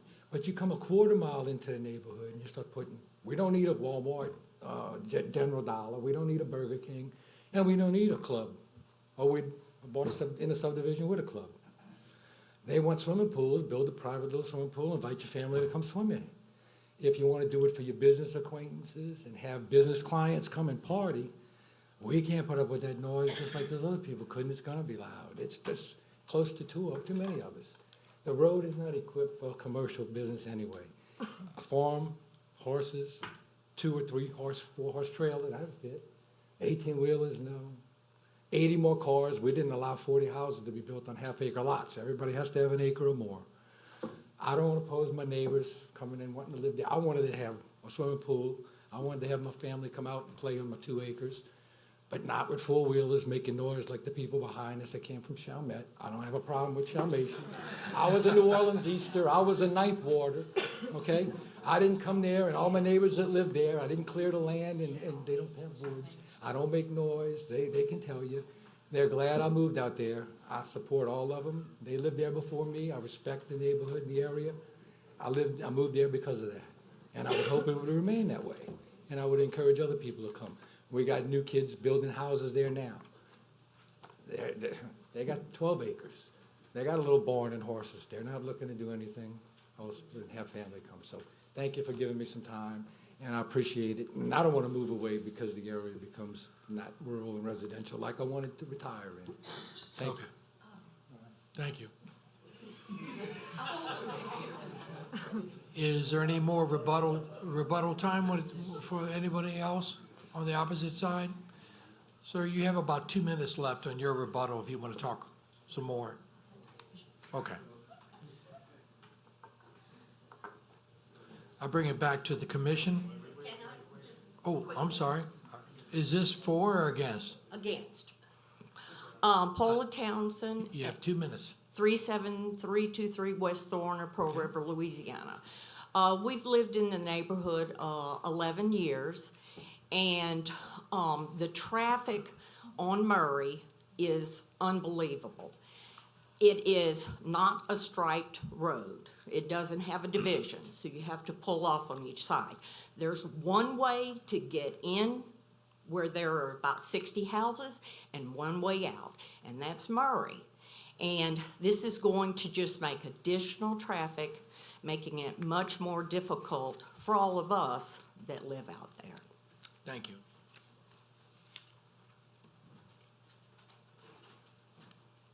Is that all for rebuttal? Okay. I bring it back to the commission. Commissioner Drum. For the folks that live by Murray Drive, that road's being repaved right now, right? Well, no, not being widened. Well, it is kind of. It seems that the engineers, when they were cleaning out the ditch, dug too deep. Now you're going to have a culvert put in there, and it's going to be covered, so you're going to have a shoulder. Okay. At least you won't fall in the hole. These are expensive homes that are in there as well. Yes. These are not like mine, you know, where gutters are falling off type of thing. But, so I want to talk to Mr. Lopez, right? Oh, please.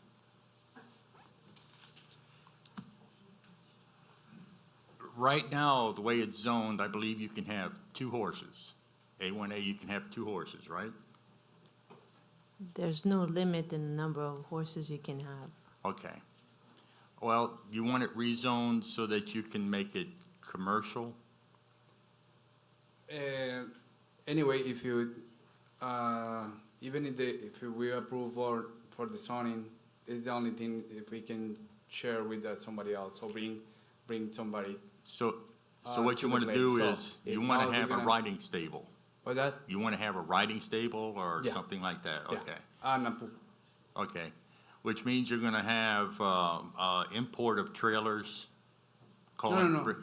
The horse is gonna be, is a couple horses we're gonna buy for us, and they're gonna stay over there. No, we Okay. don't planning in travel, get out horses. All the Okay, time. but you're Yeah. going to have people coming in and going out from the horse riding stables? Yeah. Okay. Yeah, I've owned a horse and the muck is a mess. Okay, so it's, okay, well, after listening to all this and knowing the neighborhood and, I'm going to make a motion to deny. Okay, I have a motion to deny by Commissioner Drum. Do I have a second? Do I have a second? Second?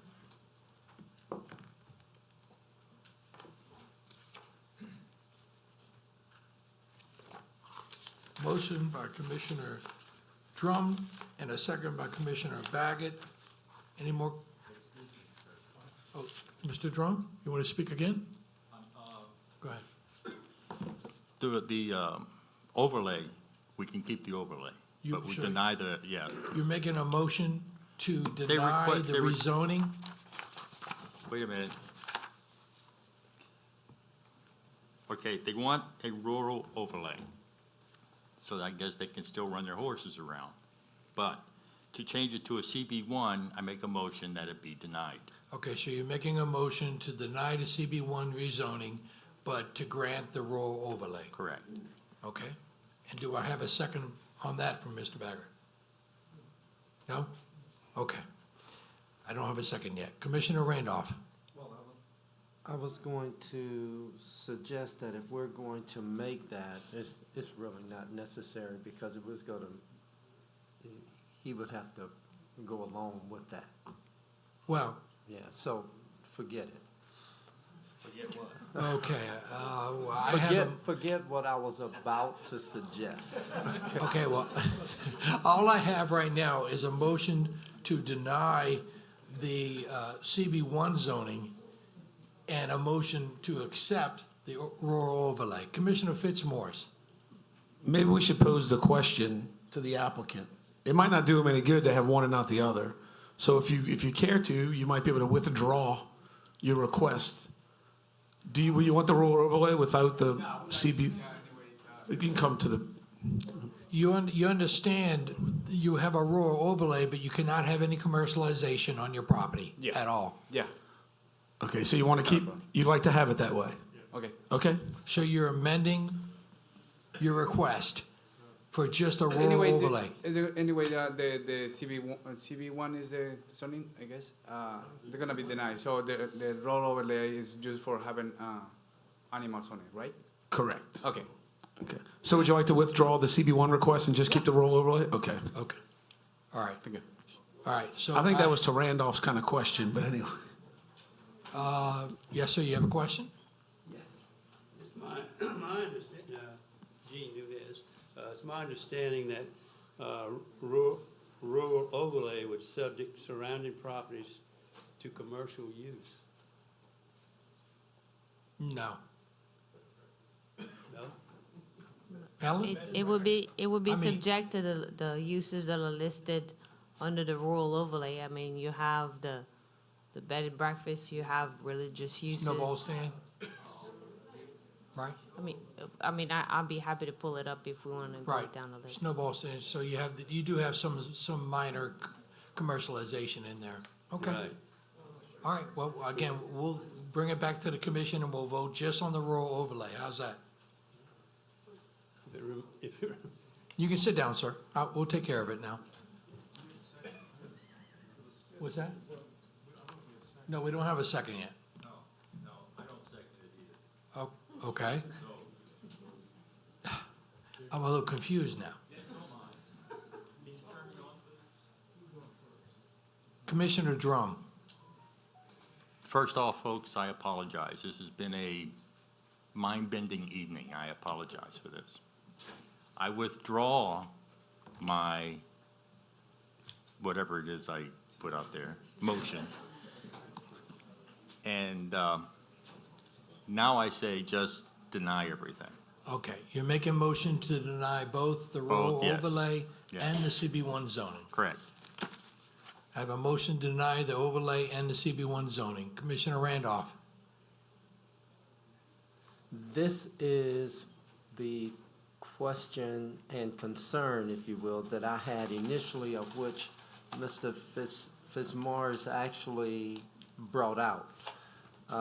It seemed as if the petitioner was really cooperative in changing the zoning as recommended by staff, manufacturer, MHO, and the rural overlay, which is what the staff was suggesting. Huh?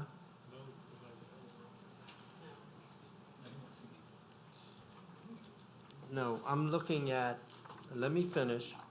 Staff recommendation, the staff recommends that the request for an A3 suburban district be denied, and the request for MH, am I on the right one? No, sir. That's why I'm confused. That's why I'm confused. Okay. Forget it. There are two in this case. Okay, Okay, okay. thank you. That's why I'm confused. Okay. Commissioner Richard, can you make some clarification? Yeah, we have a motion to deny. I second the motion. I think the gentleman can still enjoy his property. He's just not going to be able to do it with a commercial. That's correct. Very good.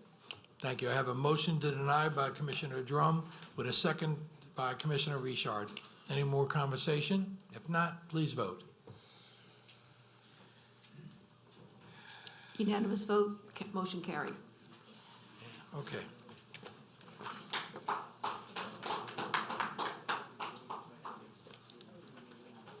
Next case.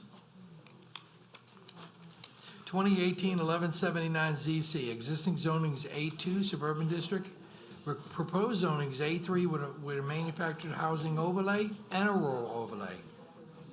Please be quiet on the way out.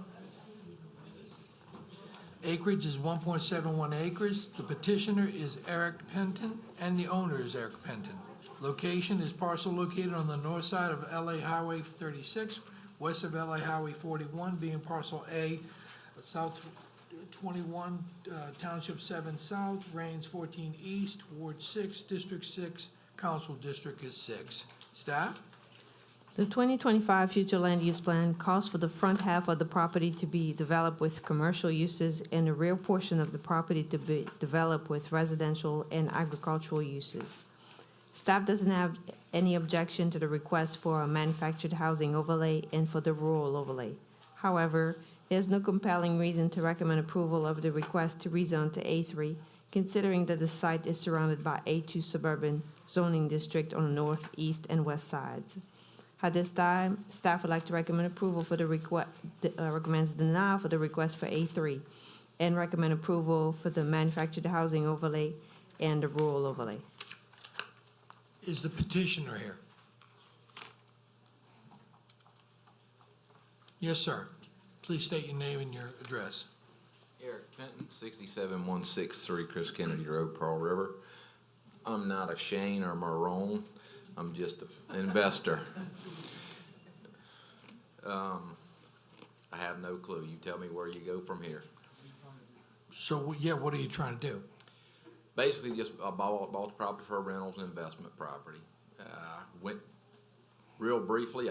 Before I put my money out and paid cash for it, I went to the permit office, asked them, could we do this? They told me yes. Then after I went and applied for the permit, they told me no, it had to be rezoned. So it does have an existing mobile home on the property. Just give me the mobile home and I'll come back later and try to do the commercial side of it. It's a mobile home overlays all the way around the property. They're on each side of it's mobile home overlay. I own 20-something properties in St. Tammany, and this is just one of my investments, and if it goes bad, I'll sell it. Okay, looking at the staff's maps, I don't see a mobile home overlay on each side of the property. Helen? You need to look at it again. No, there may be mobile homes There's a there, mobile home. but it doesn't mean that there's an overlay there. Correct.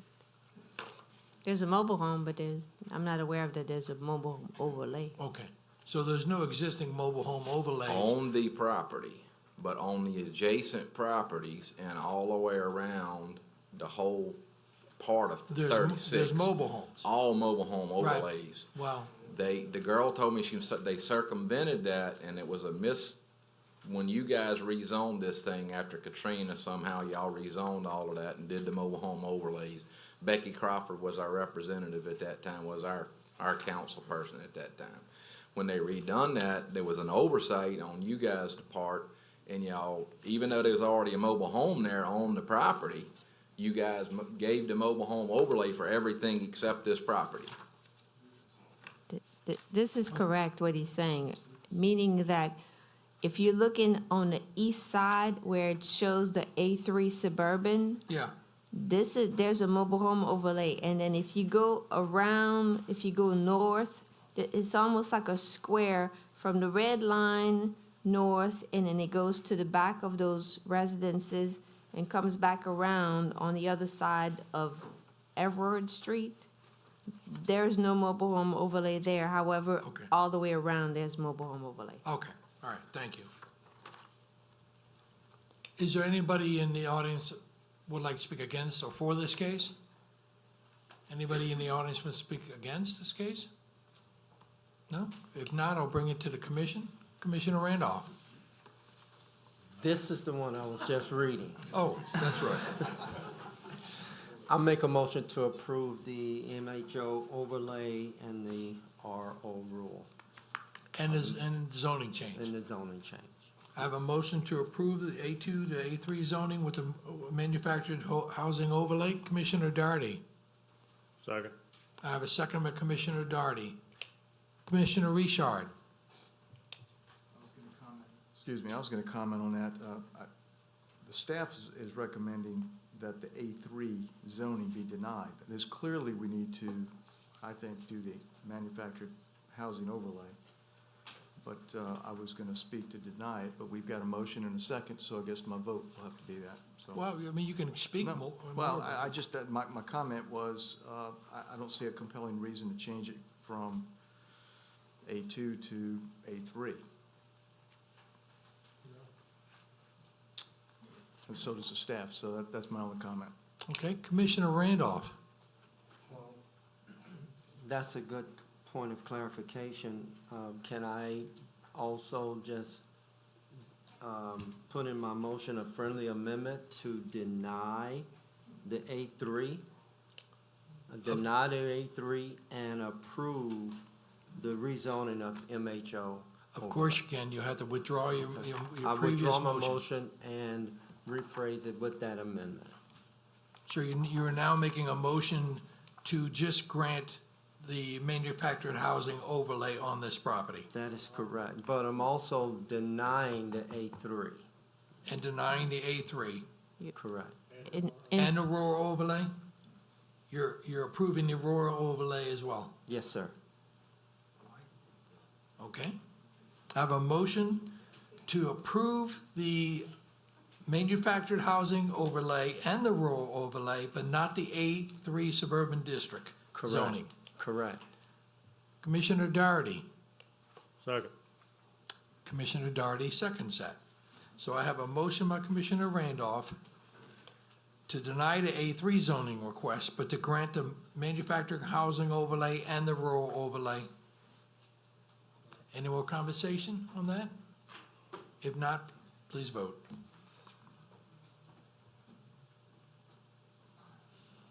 Motion carried, unanimous. And Mr. Pendon, do you realize you can go ahead, and if you want to go ahead and go to the council and try to appeal this for a higher zoning, you can do that? Yeah, cool. I was just gonna make one point. What happens on the front side of the property, there's an existing pipeline that runs through it. So I'm assuming that the pipeline was approved. I mean, how does a pipeline run through the property? This is just a question. I'm just asking you a question. I have no idea. How do we approve or deny pipelines? You don't? No. Who regulates that? The state? Okay, thanks. Thanks. All right, thank you. Okay.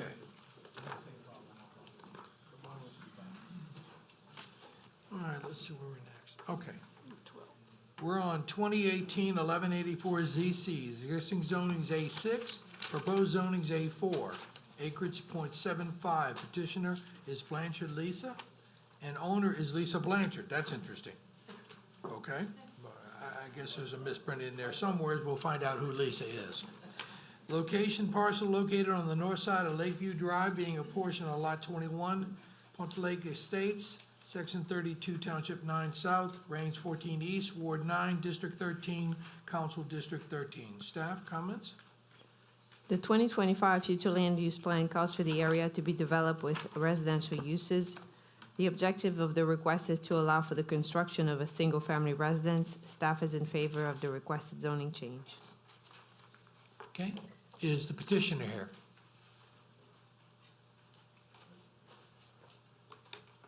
Miss Blanchard. Yes, it's Lisa Blanchard. Miss yes. Lisa Blanchard. That is correct. And your address, please. My residence is 103 Lac Calcasieu Drive in Luling. Okay. And you're requesting a downzoning. Yes, I would like to, if I can, build a single-family residence on my property. Okay. All right, is anybody in the audience not against this case? If not, I'll bring it back to the commission. Commissioner Doherty. Thank you, Mr. Chairman. Ms. Blanchard, looking at the aerial here, it appears that there's some boat docks along the canal. Is that correct? Do those belong to you? I don't own a boat dock. I don't, it's been a while since I've been there, but no, I don't think there's a boat dock there. Looks like it, some docks and houses there. It could be an old map. There's a house to the left of the property, and there is one there are homes all around there. There's one on the right and to the left of it. It's, what it says on the survey, it's a waterway easement. I don't know exactly what that means, but it certainly looks like there's 1, 2, 3, 4 docks there. That's what it looks like. Which, piers? That's fine, but No, I mean. I know what you're talking about, but I don't remember that even being there. I don't know if that's there or not. I don't think there is. Okay, well, this is one of the cases we've had over the last couple of years where people along the Lake Pontchartrain and Rats Nest Road are going from a multifamily down to a single family, which I certainly support. So I will move to approve. I have a motion to approve by Commissioner Doherty. Commissioner Lauren. Yes, this is, as Commissioner Dowdy mentioned, this is fourth or fifth or sixth one of these that we've had. And I want to thank you and applaud you for what you and your neighbors are doing to upgrade that area. And I wholeheartedly second this one. I have a second by Commissioner Lauren. I have a motion to approve by Commissioner Doherty and a second by Commissioner Lauren. Any more discussion? If not, please vote. Motion carried, unanimous. Thank you. Case number 2018-1187 ZC, existing zoning's A1, proposed zoning's A4. Acreage is 30.978 acres. The petitioner is Art Lancaster. The owner is Del Val Inc., Albert J. Vallon. Location, parcel located on the west side of LA Highway 59, south of Dove Park Road and Campbell Avenue. South 25, Township 7 South, Range 12 East, Ward 4, District 5, Council District 5. Staff, your comments? We would like to hear the next case, 2018-1188, as well, considering that it is the same property.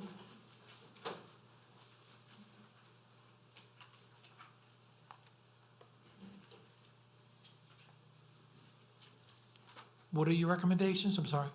I said, we would like to suggest to hear case 2018-1188, the next case, Oh, at the same time, since it is Oh, at the the same same time? property. okay. Can I get someone to make a motion to hear both cases at once? Commissioner Randolph? So moved. Commissioner Fitzmaurice? Second. And a second by Commissioner Fitzmaurice to hear. Please vote on those two cases to put them together.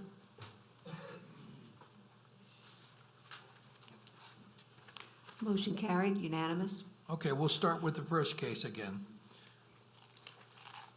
Paul? Or comments, all right. Basically, here you have in front of you a request to rezone to A4 to establish the underlying zoning of a proposed PUD development. And the total acreage is 42 acres, and it's proposed to be developed as a residential and commercial subdivision. You have in front of you revised staff reports and revised drawing that was distributed to you just before the meeting. We were able to meet with the developer and architect and engineer and able to get all the information that we wanted and able to change the recommendation to approval of the request to rezone to A4 and the request to rezone to plan unit development overlay. Okay, so your initial recommendation was to postpone, now you're just making a recommendation to approve. Thank you. Paul? Thank you, Mr. Chairman. Paul Marone on behalf of, excuse me, Mr. Lancaster, who will be the developer of this particular development. As Ms. Lambert noted, the property is about 42 acres. It's located just south of here along Highway 59. The access to the property is directly off of Highway 59. If you'll look at the aerial that is in your packet, you'll notice that the property in question does not abut any other residences. We abut industrial I-1 on one side and HC2 highway commercial on the other. The current zoning of the property is split. The front portion near to Highway 59 is all zoned HC2 highway commercial, whereas the western portion of the property is zoned A1 residential, with the dividing line being the trace. The trace divides the property and is a prominent part of the PUD that you see before you. Our proposal is to leave the existing HC2 zoning in place, but to rezone the residential to A4, as Ms. Lambert noted. As you're aware, A1 zoning requires a 5-acre minimum, and I would respectfully submit to you that that would be significantly out of character for this portion of the parish. It was not uncommon in past practice, even in the comprehensive rezoning, that for certain properties they would give, I would term it a holding zone, which was a zone that it would that would necessitate a change once a plan was in place. And I would submit to you that most likely the A1 in this location was just that. It was a holding zone until somebody came along with a plan that could be presented to this commission and ultimately to the council. We would submit to you that leaving the HC2 in place and revising the residential portion to A4 would be compatible, particularly given what is around us in regards to the I-1 to our north and the HC2 to our east. The PUD overlay plan, which you see before you, encompasses both the residential and the commercial portions. With regards to the residential density, you'll see that we're proposing 83 lots, which is an overall gross density of about 2 units per acre of the entire site. So it is a relatively low density. As the staff noted, even as to the density on just the residential portion, we're still only at 2.7, which is significantly less than what we otherwise could be utilizing the property for. The green space is at 26%, but there are several key points that I'd point out to you with regards to that. It doesn't take into account the 25-foot buffer along the northern property line of the track. The reason is that in order to have green space count toward your percentage, it has to be 50 feet in width. So we don't get credit for that, but that is real tangible benefit along our northern property line. In addition, we're only getting half credit for the large pond in the residential section because we want it to be a wet pond so that it will be aesthetically pleasing and an amenity to the residents that will be there. Finally, as I mentioned before, the percentages does not take into account the trace which divides the property, is green space, and provides a built-in amenity to the site. So what we have tried to accomplish is to design the PUD around the trace. And in doing so, you'll notice that we have two very large green belts along both sides, the east and west side of the trace. The purpose is, and the intent is, to complement the trace and then to have the trace complement and work with the development.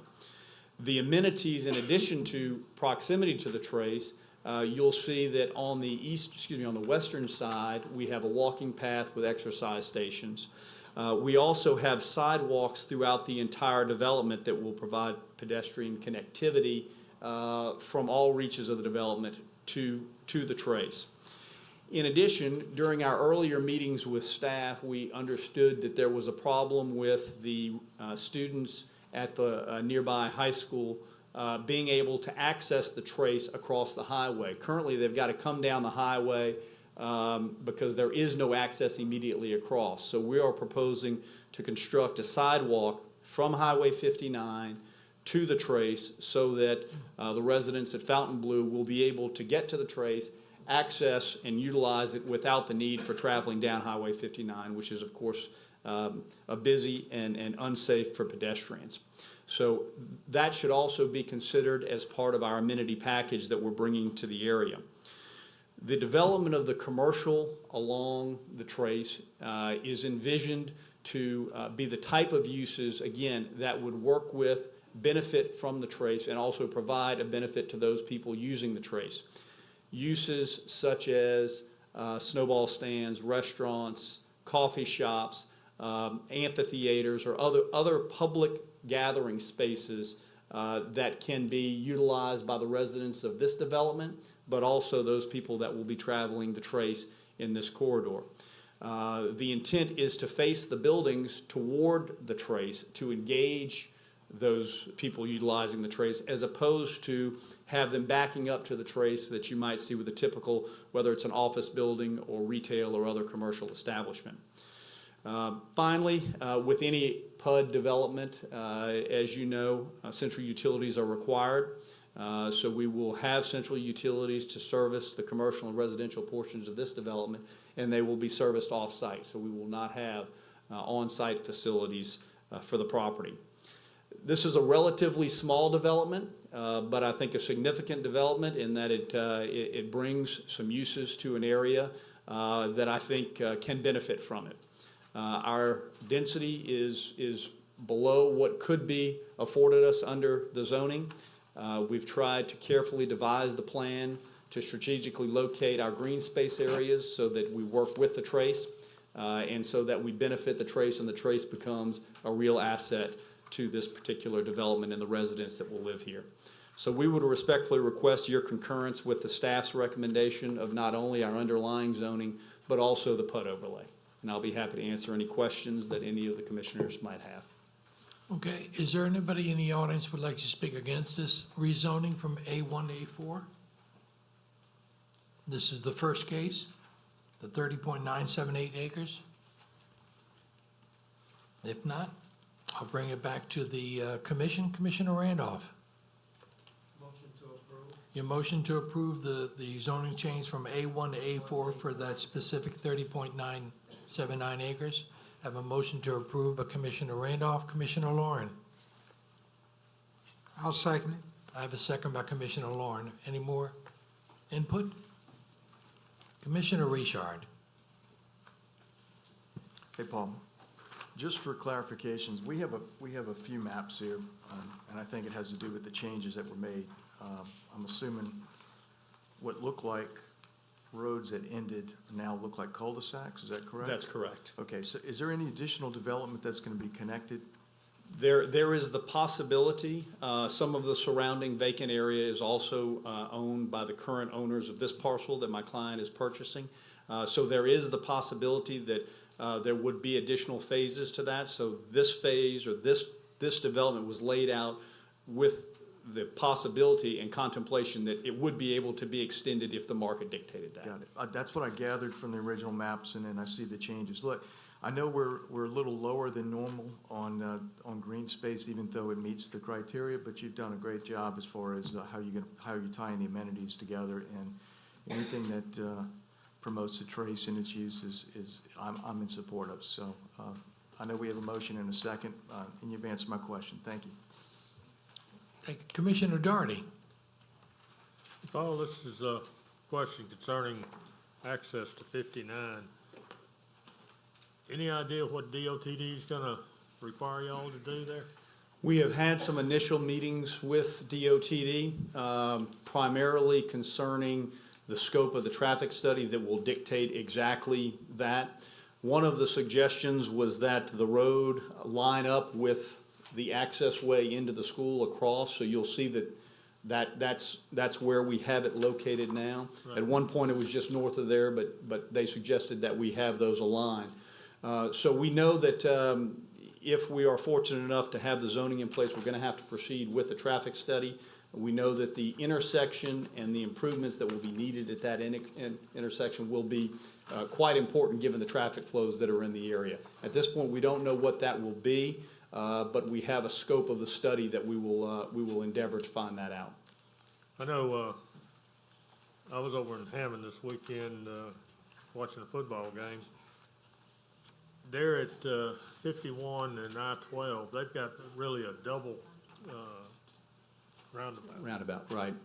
And even though you're south of the I-12, 59 intersection, are you aware of anything that DOTD is gonna do to improve the flow? I mean, when Christ the King, I think is the name of the church, has function there, it's a total gridlock, even with the deputies there.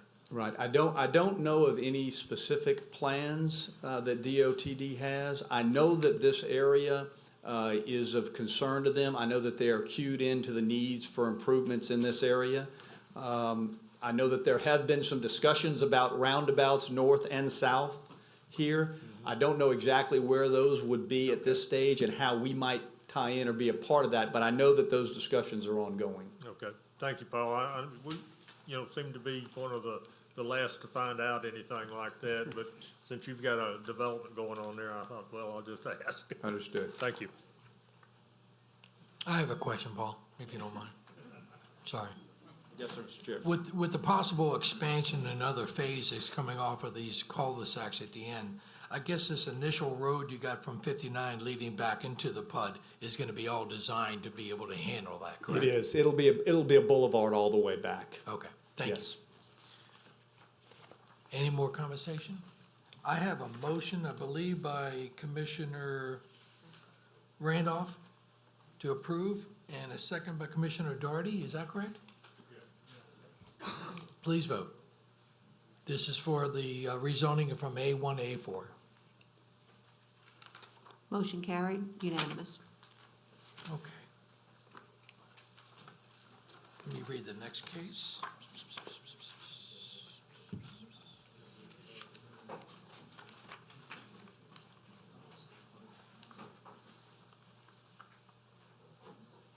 Okay. Case 2018-1188 ZC, existing zoning is A1 Suburban District and Highway Commercial 2 Commercial District. Proposed zoning is A4, single-family residential district, highway commercial 2, commercial district, and PUD, planned unit development overlay. Acreage is 42.065 acres. Petitioner is Art Lancaster. Owner is Del Val Inc., Albert J. Vallon. Location, the parcel located on the west side of LA Highway 59, south of Dove Park Road in Campbell area, South 25, Township 7 South, Range 12 East, Ward 4, District 5, Council District 5. Staff, your comments again is to approve, right? Yes. Thank you. Paul, nothing else to explain? No further comments. Okay, no further comment. I'll bring it back to the commission, unless anybody else has an objection. Bring it back to the commission. Commissioner Richard. We've already discussed this, and so I move to approve the PUD. And a motion to approve by Commissioner Richard. Commissioner Fitzmaurice. I'll second. I got a second by Commissioner Fitzmaurice. Please vote.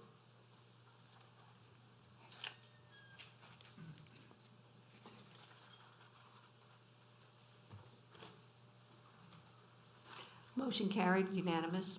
Thank you. Case 15, 2018-1189 ZC, existing zoning is CB1, community-based facilities. Proposed zoning is A8, multiple family residential district, acreage .91 acre.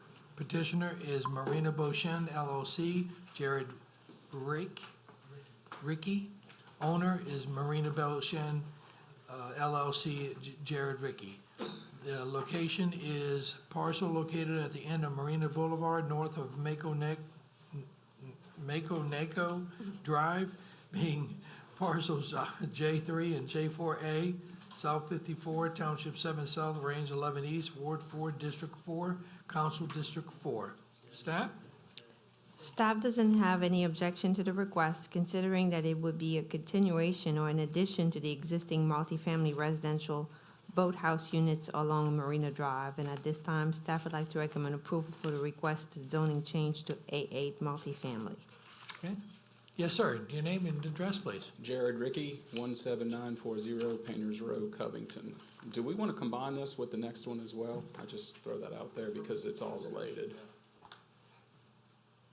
Mr. Chair, we'll have to vote on them separately, but we can discuss them together. Okay, let's discuss them together and we'll just, let's make a motion. Okay, let's discuss together and then we'll vote on them separately. Yes, sir.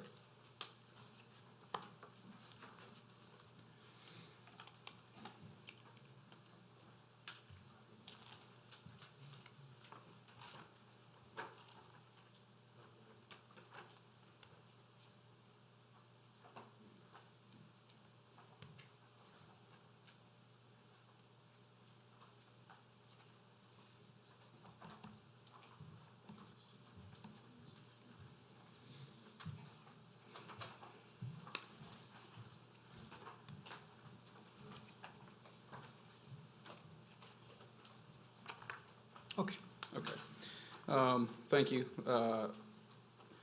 What I'm asking for tonight is the change from CB to A8 for the boathouses and from CB and A2 to an A4 for the parcels that are on the river itself. My partner and I bought Marina Beauchene back in April, and have spent a lot of time working internally as to what we figured out the best plan would be for the parcels, as well as meeting with Beauchene, the surrounding homeowners, the surrounding condo associations. And I think what we bring is a very different plan than most of y'all saw a year ago. What we're asking for is a total density on these parcels for 12 boathouses total and 4 single-family lots. If you look at the blown-up plans that I brought you tonight, basically the A2 area that we're asking to change to A4 with the CB lot is surrounded by A6, proposed A8, the marina itself, which is CB1, and the river. So we recognize that what we're asking for is an upgrade in zoning from A2 to A4 on a portion of it, but we're really asking for a downgrade in zoning on the rest. We've had multiple meetings with the Beauchene Homeowners Association, with the surrounding condominium associations to make sure what we're proposing fits with the rest of the neighborhood and fits with what is currently there. I know it's getting late, and I really don't want to elongate this conversation, but we do have quite a few letters of support in the packets that we just handed out. We have members of Boshen here tonight to speak in favor of it, and with that, I guess I would leave it up to y'all for any questions. Is there anyone in the audience against this zoning request change? If not, I'll bring it back to the commission. Commissioner Fitzmaurice. I'll make a motion to approve case 1189 ZC. I have a motion to approve the case 1189 ZC from the CB1 Community-Based Facilities District to A8 Family Residential District. Commissioner Lauren. Commissioner Richard, I'm trying to get Commissioner Richard. On the, I'm sorry, go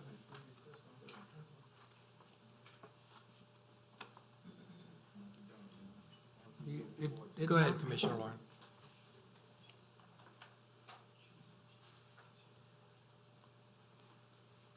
You're gonna have to go to one of the others or something, Jim. Now, You're okay, on. now we're in business. Looking at the photograph type thing, for the 4 lots at the end, I noticed that there's a pool. Yes, sir. We are proposing 4 lots, 4 single-family lots, and that will be a pool and amenity area for the sole benefit and use of those 4 lots. Of the 4 lots? Yes, sir. Okay, that's what I wanted to clarify. Thank you. Yes, sir. Commissioner Darty. Thank you, sir. On the handout you had, you've got the designation of J3, and that's what's on our agenda and everything. But looking at what was in our packet, looks to me like it's J2. Y'all are renaming the? No, sir. It should be J3 and J4A are the 2 boathouse lots that we're asking to have rezoned from CB1 to A8. Okay, that's not what we had in our packet. It was J2 and J4A. And I just want to be sure that I'm looking at the right thing, and if this is correct? Yes, It- sir. It is correct. It's probably because it's I would say a typo, but it's a number. It should be J2 instead of J3. Okay, it could be a typo. Okay. We apologize. All right. Well, I think that's, maybe on our side, but. Yeah, it's on my side. Jimmy, do you have a second? What's that? You got No, a second? I don't have a first. Oh, you? Do we? You made a motion to approve? I'll Okay, a second. motion to approve by Commissioner Fitzmaurice and a second by Commissioner Darty. Right. Commissioner Richard again. Mr. Rickey, I'm a former member of Boshen, so I actually get the homeowners newsletter. I see we have the president of Boshen in the back. The homeowners association approves this? Yes, sir. I thought so. Thank you.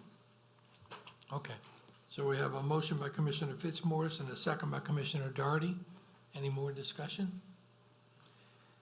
Now, this is just for that one case, the 89. So let's make a motion to, let's go ahead and vote, please. This is vote to approve. Motion carried, unanimous.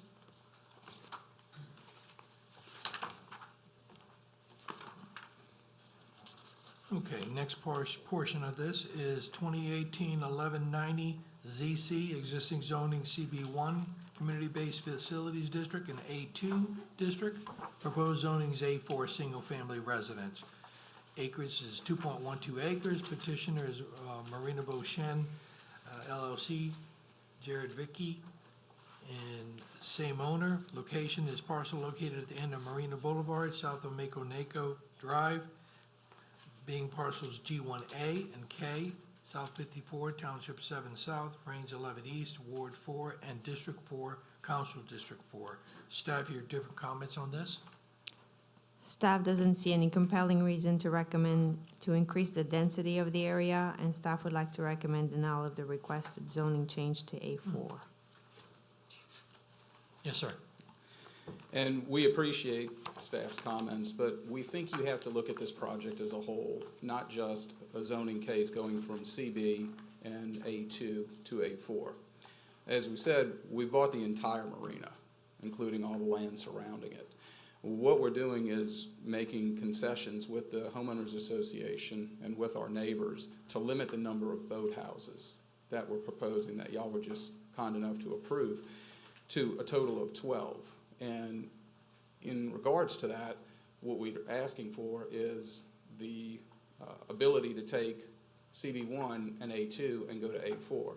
We own all of the, basically, let's call it swampland, that's zoned A6, just above the property.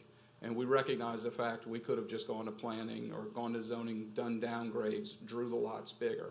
But one of the concessions that we're making with everyone is that we're staying out of the wetlands. So had we come in and redrew the lots to meet the A2 footprints, we really consider it would have been disingenuous at best on our parts. We have no intentions of going into the wetlands. We have no intention of asking to delineate any of the wetlands.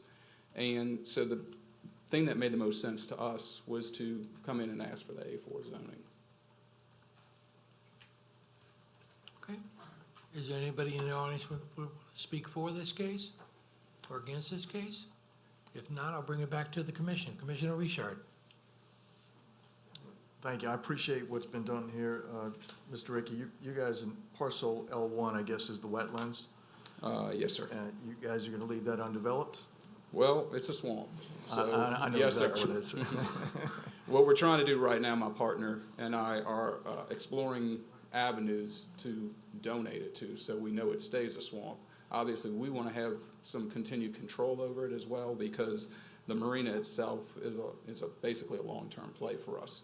So as we're putting in architectural controls on all the parcels that we're selling, as we are restricting all those parcels that Marina Beauchene LLC would have a right of first refusal in the future for any purchases, we're a bit apprehensive to turn the largest section of this property over without having any control what happens in the future. But ostensibly, it's a swamp. There's really nothing that can be done with it other than look at it. Understood. And again, the homeowners association still is in support of this. Yes, sir, I believe so. Yep, he's behind you. Yeah. Actually, this is good use of the property, and so I'm gonna disagree with staff on this recommendation and move to approve. I have a motion to approve by Commissioner Richard. Commissioner Fitzmaurice. I agree. I like the plan. I'll second the motion. Thank you. I got a second by Commissioner Fitzmaurice. One Yes, sir. question. Where the road ends after these A8 boathouses, Yes, sir. is that gonna be a private road going to these 4 lots? Yes, sir. And as you can see where we ended J4A, Right. one of the reasons why we're limiting the number of boathouses is we're actually going to gate it right there. So those last 3 slips will be for the sole use, benefit, and enjoyment of the lot owners that are buying those lots. 3 of the 4 lots are spoken for by current owners in Marina Beauchene, and we have a couple of people talking to us about the corner lot.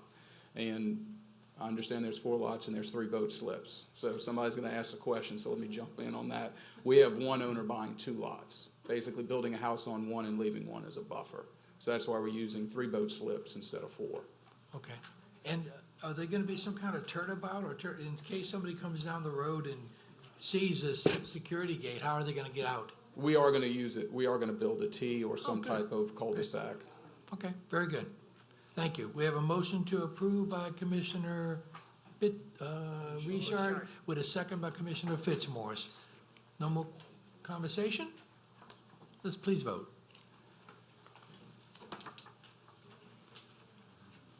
Motion carried, unanimous. Thank you very Yeah. much. Very well designed. Thank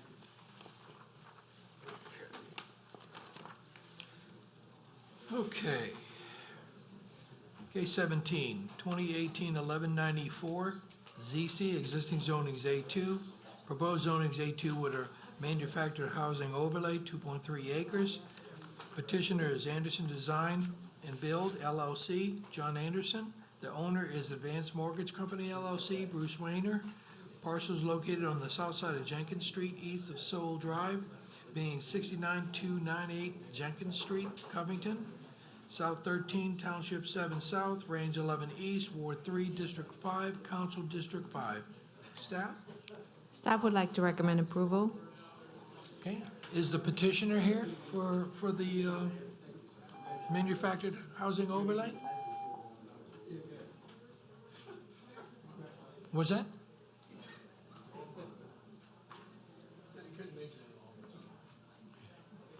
Probably got tired, huh? Yeah. Commissioner Doherty? Well, since the owner, petitioner's not here, I'll put a motion on the floor to postpone till next month. Got a motion on the floor to postpone by Commissioner Doherty. Commissioner Fitzmaurice? Second. Got a second for postponement by Commissioner Fitzmaurice. Any more discussion? If not, please vote. What? There are a couple others that arrived to speak against this rezoning. Oh, I'm sorry. Okay. Yeah, we'll have to hear you. Okay. All right. Well, is there somebody against this case, please come up and.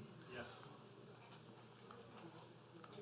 And thank you for waiting. Oh, yeah, it's been a long night, longer for y'all, though. Mark Welch, 69334 Jenkins Road.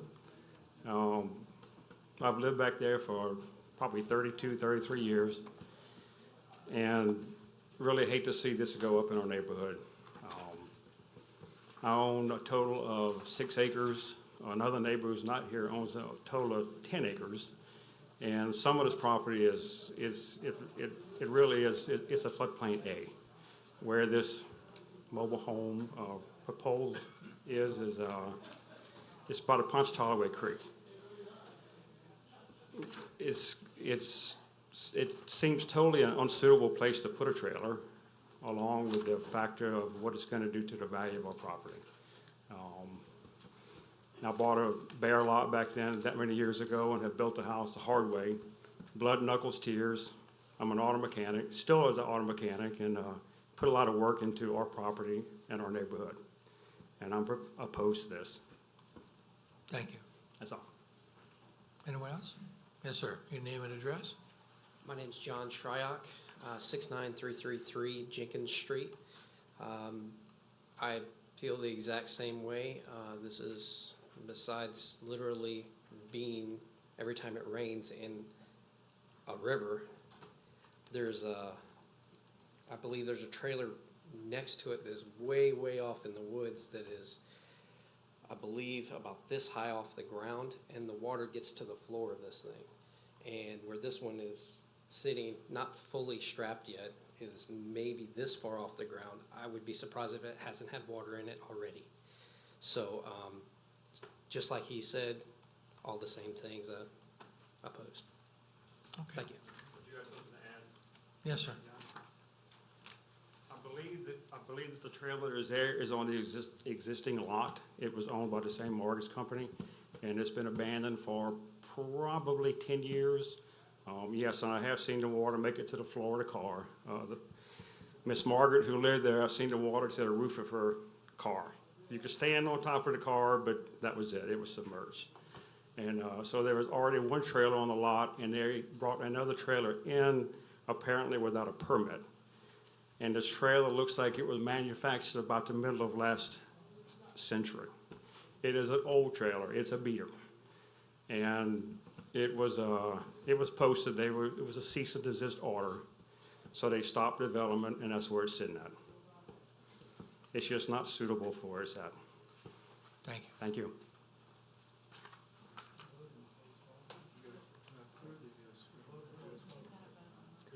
We currently still have a vote to postpone till next, is it for 1 month, is that correct?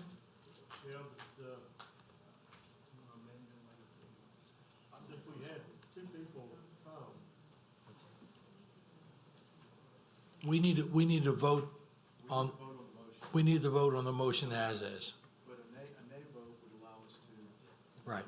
okay, so you took the other vote off. So, Yeah, we, just vote now. So we need to make a motion, we need to make the vote now.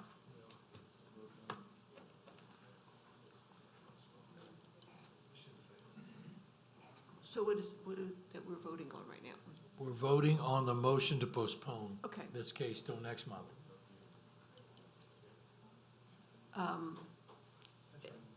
Unanimous, no. Motion fails. Motion failed. Motion fails. I'll bring it back to the commission again, in case anyone else wants to change the motion. Commissioner Willie. We move to deny. Commissioner Willie makes a motion to deny. Commissioner Doherty. Second. I have a second by Commissioner Doherty. Any more discussion? If not, please vote.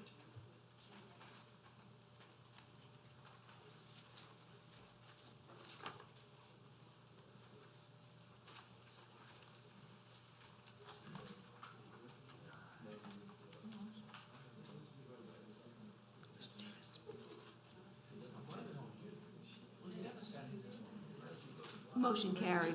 Motion carries. One nay. Okay, motion to deny carries. Drum, press yes. What? Press yeah, Drum was a yea vote. You just registered a nay. Okay. Okay, Just put that unanimous. motion down. You can just Okay. put that down. Okay. I have in my hand the last case. 2018-1195 ZC, existing zoning's A1 suburban district, proposed zoning's A2 suburban district. Acreage is 1.4736. Petitioner is Helen Aguilade. The owner is Ruby Amy Teal. Location, parcel located on the north side of Teal Road, east of LA Industrial Pit Road, Section 10, Township 7 South, Range 14, Ward 6, District 6, and Council District 6. Staff? Staff doesn't see any compelling reason to recommend approval of the request, considering that the site is surrounded by A1 suburban zoning district. Note that the objective of the request is to allow for the creation of the 1.83 acre parcel as shown on the attached survey, and staff would like to recommend denial of the request to A2 suburban district. Is the petitioner here?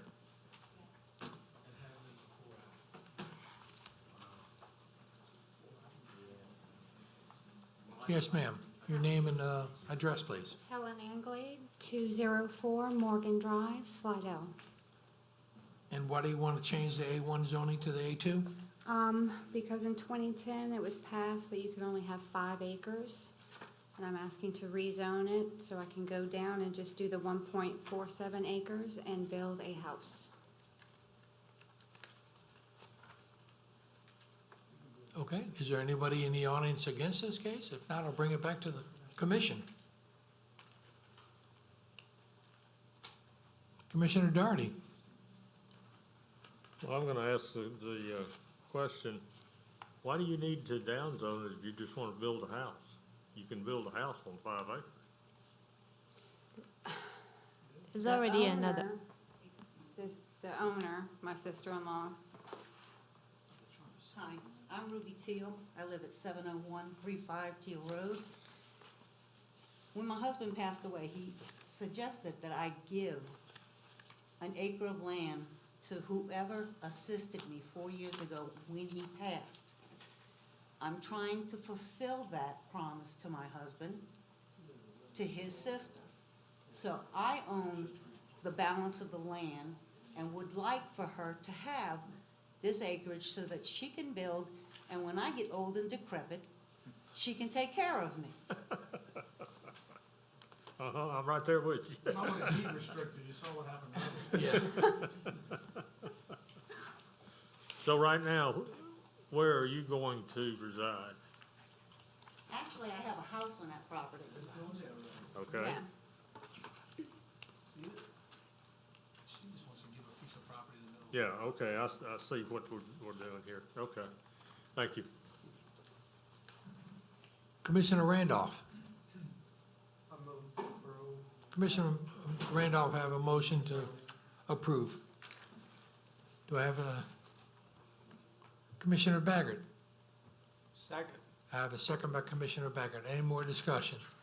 This, This is just one of those cases where the family wants to go ahead and contribute a partial of their land to another. So, anyway, with that being said, we have a motion by Commissioner Randolph and a second by Commissioner Backett. Please vote.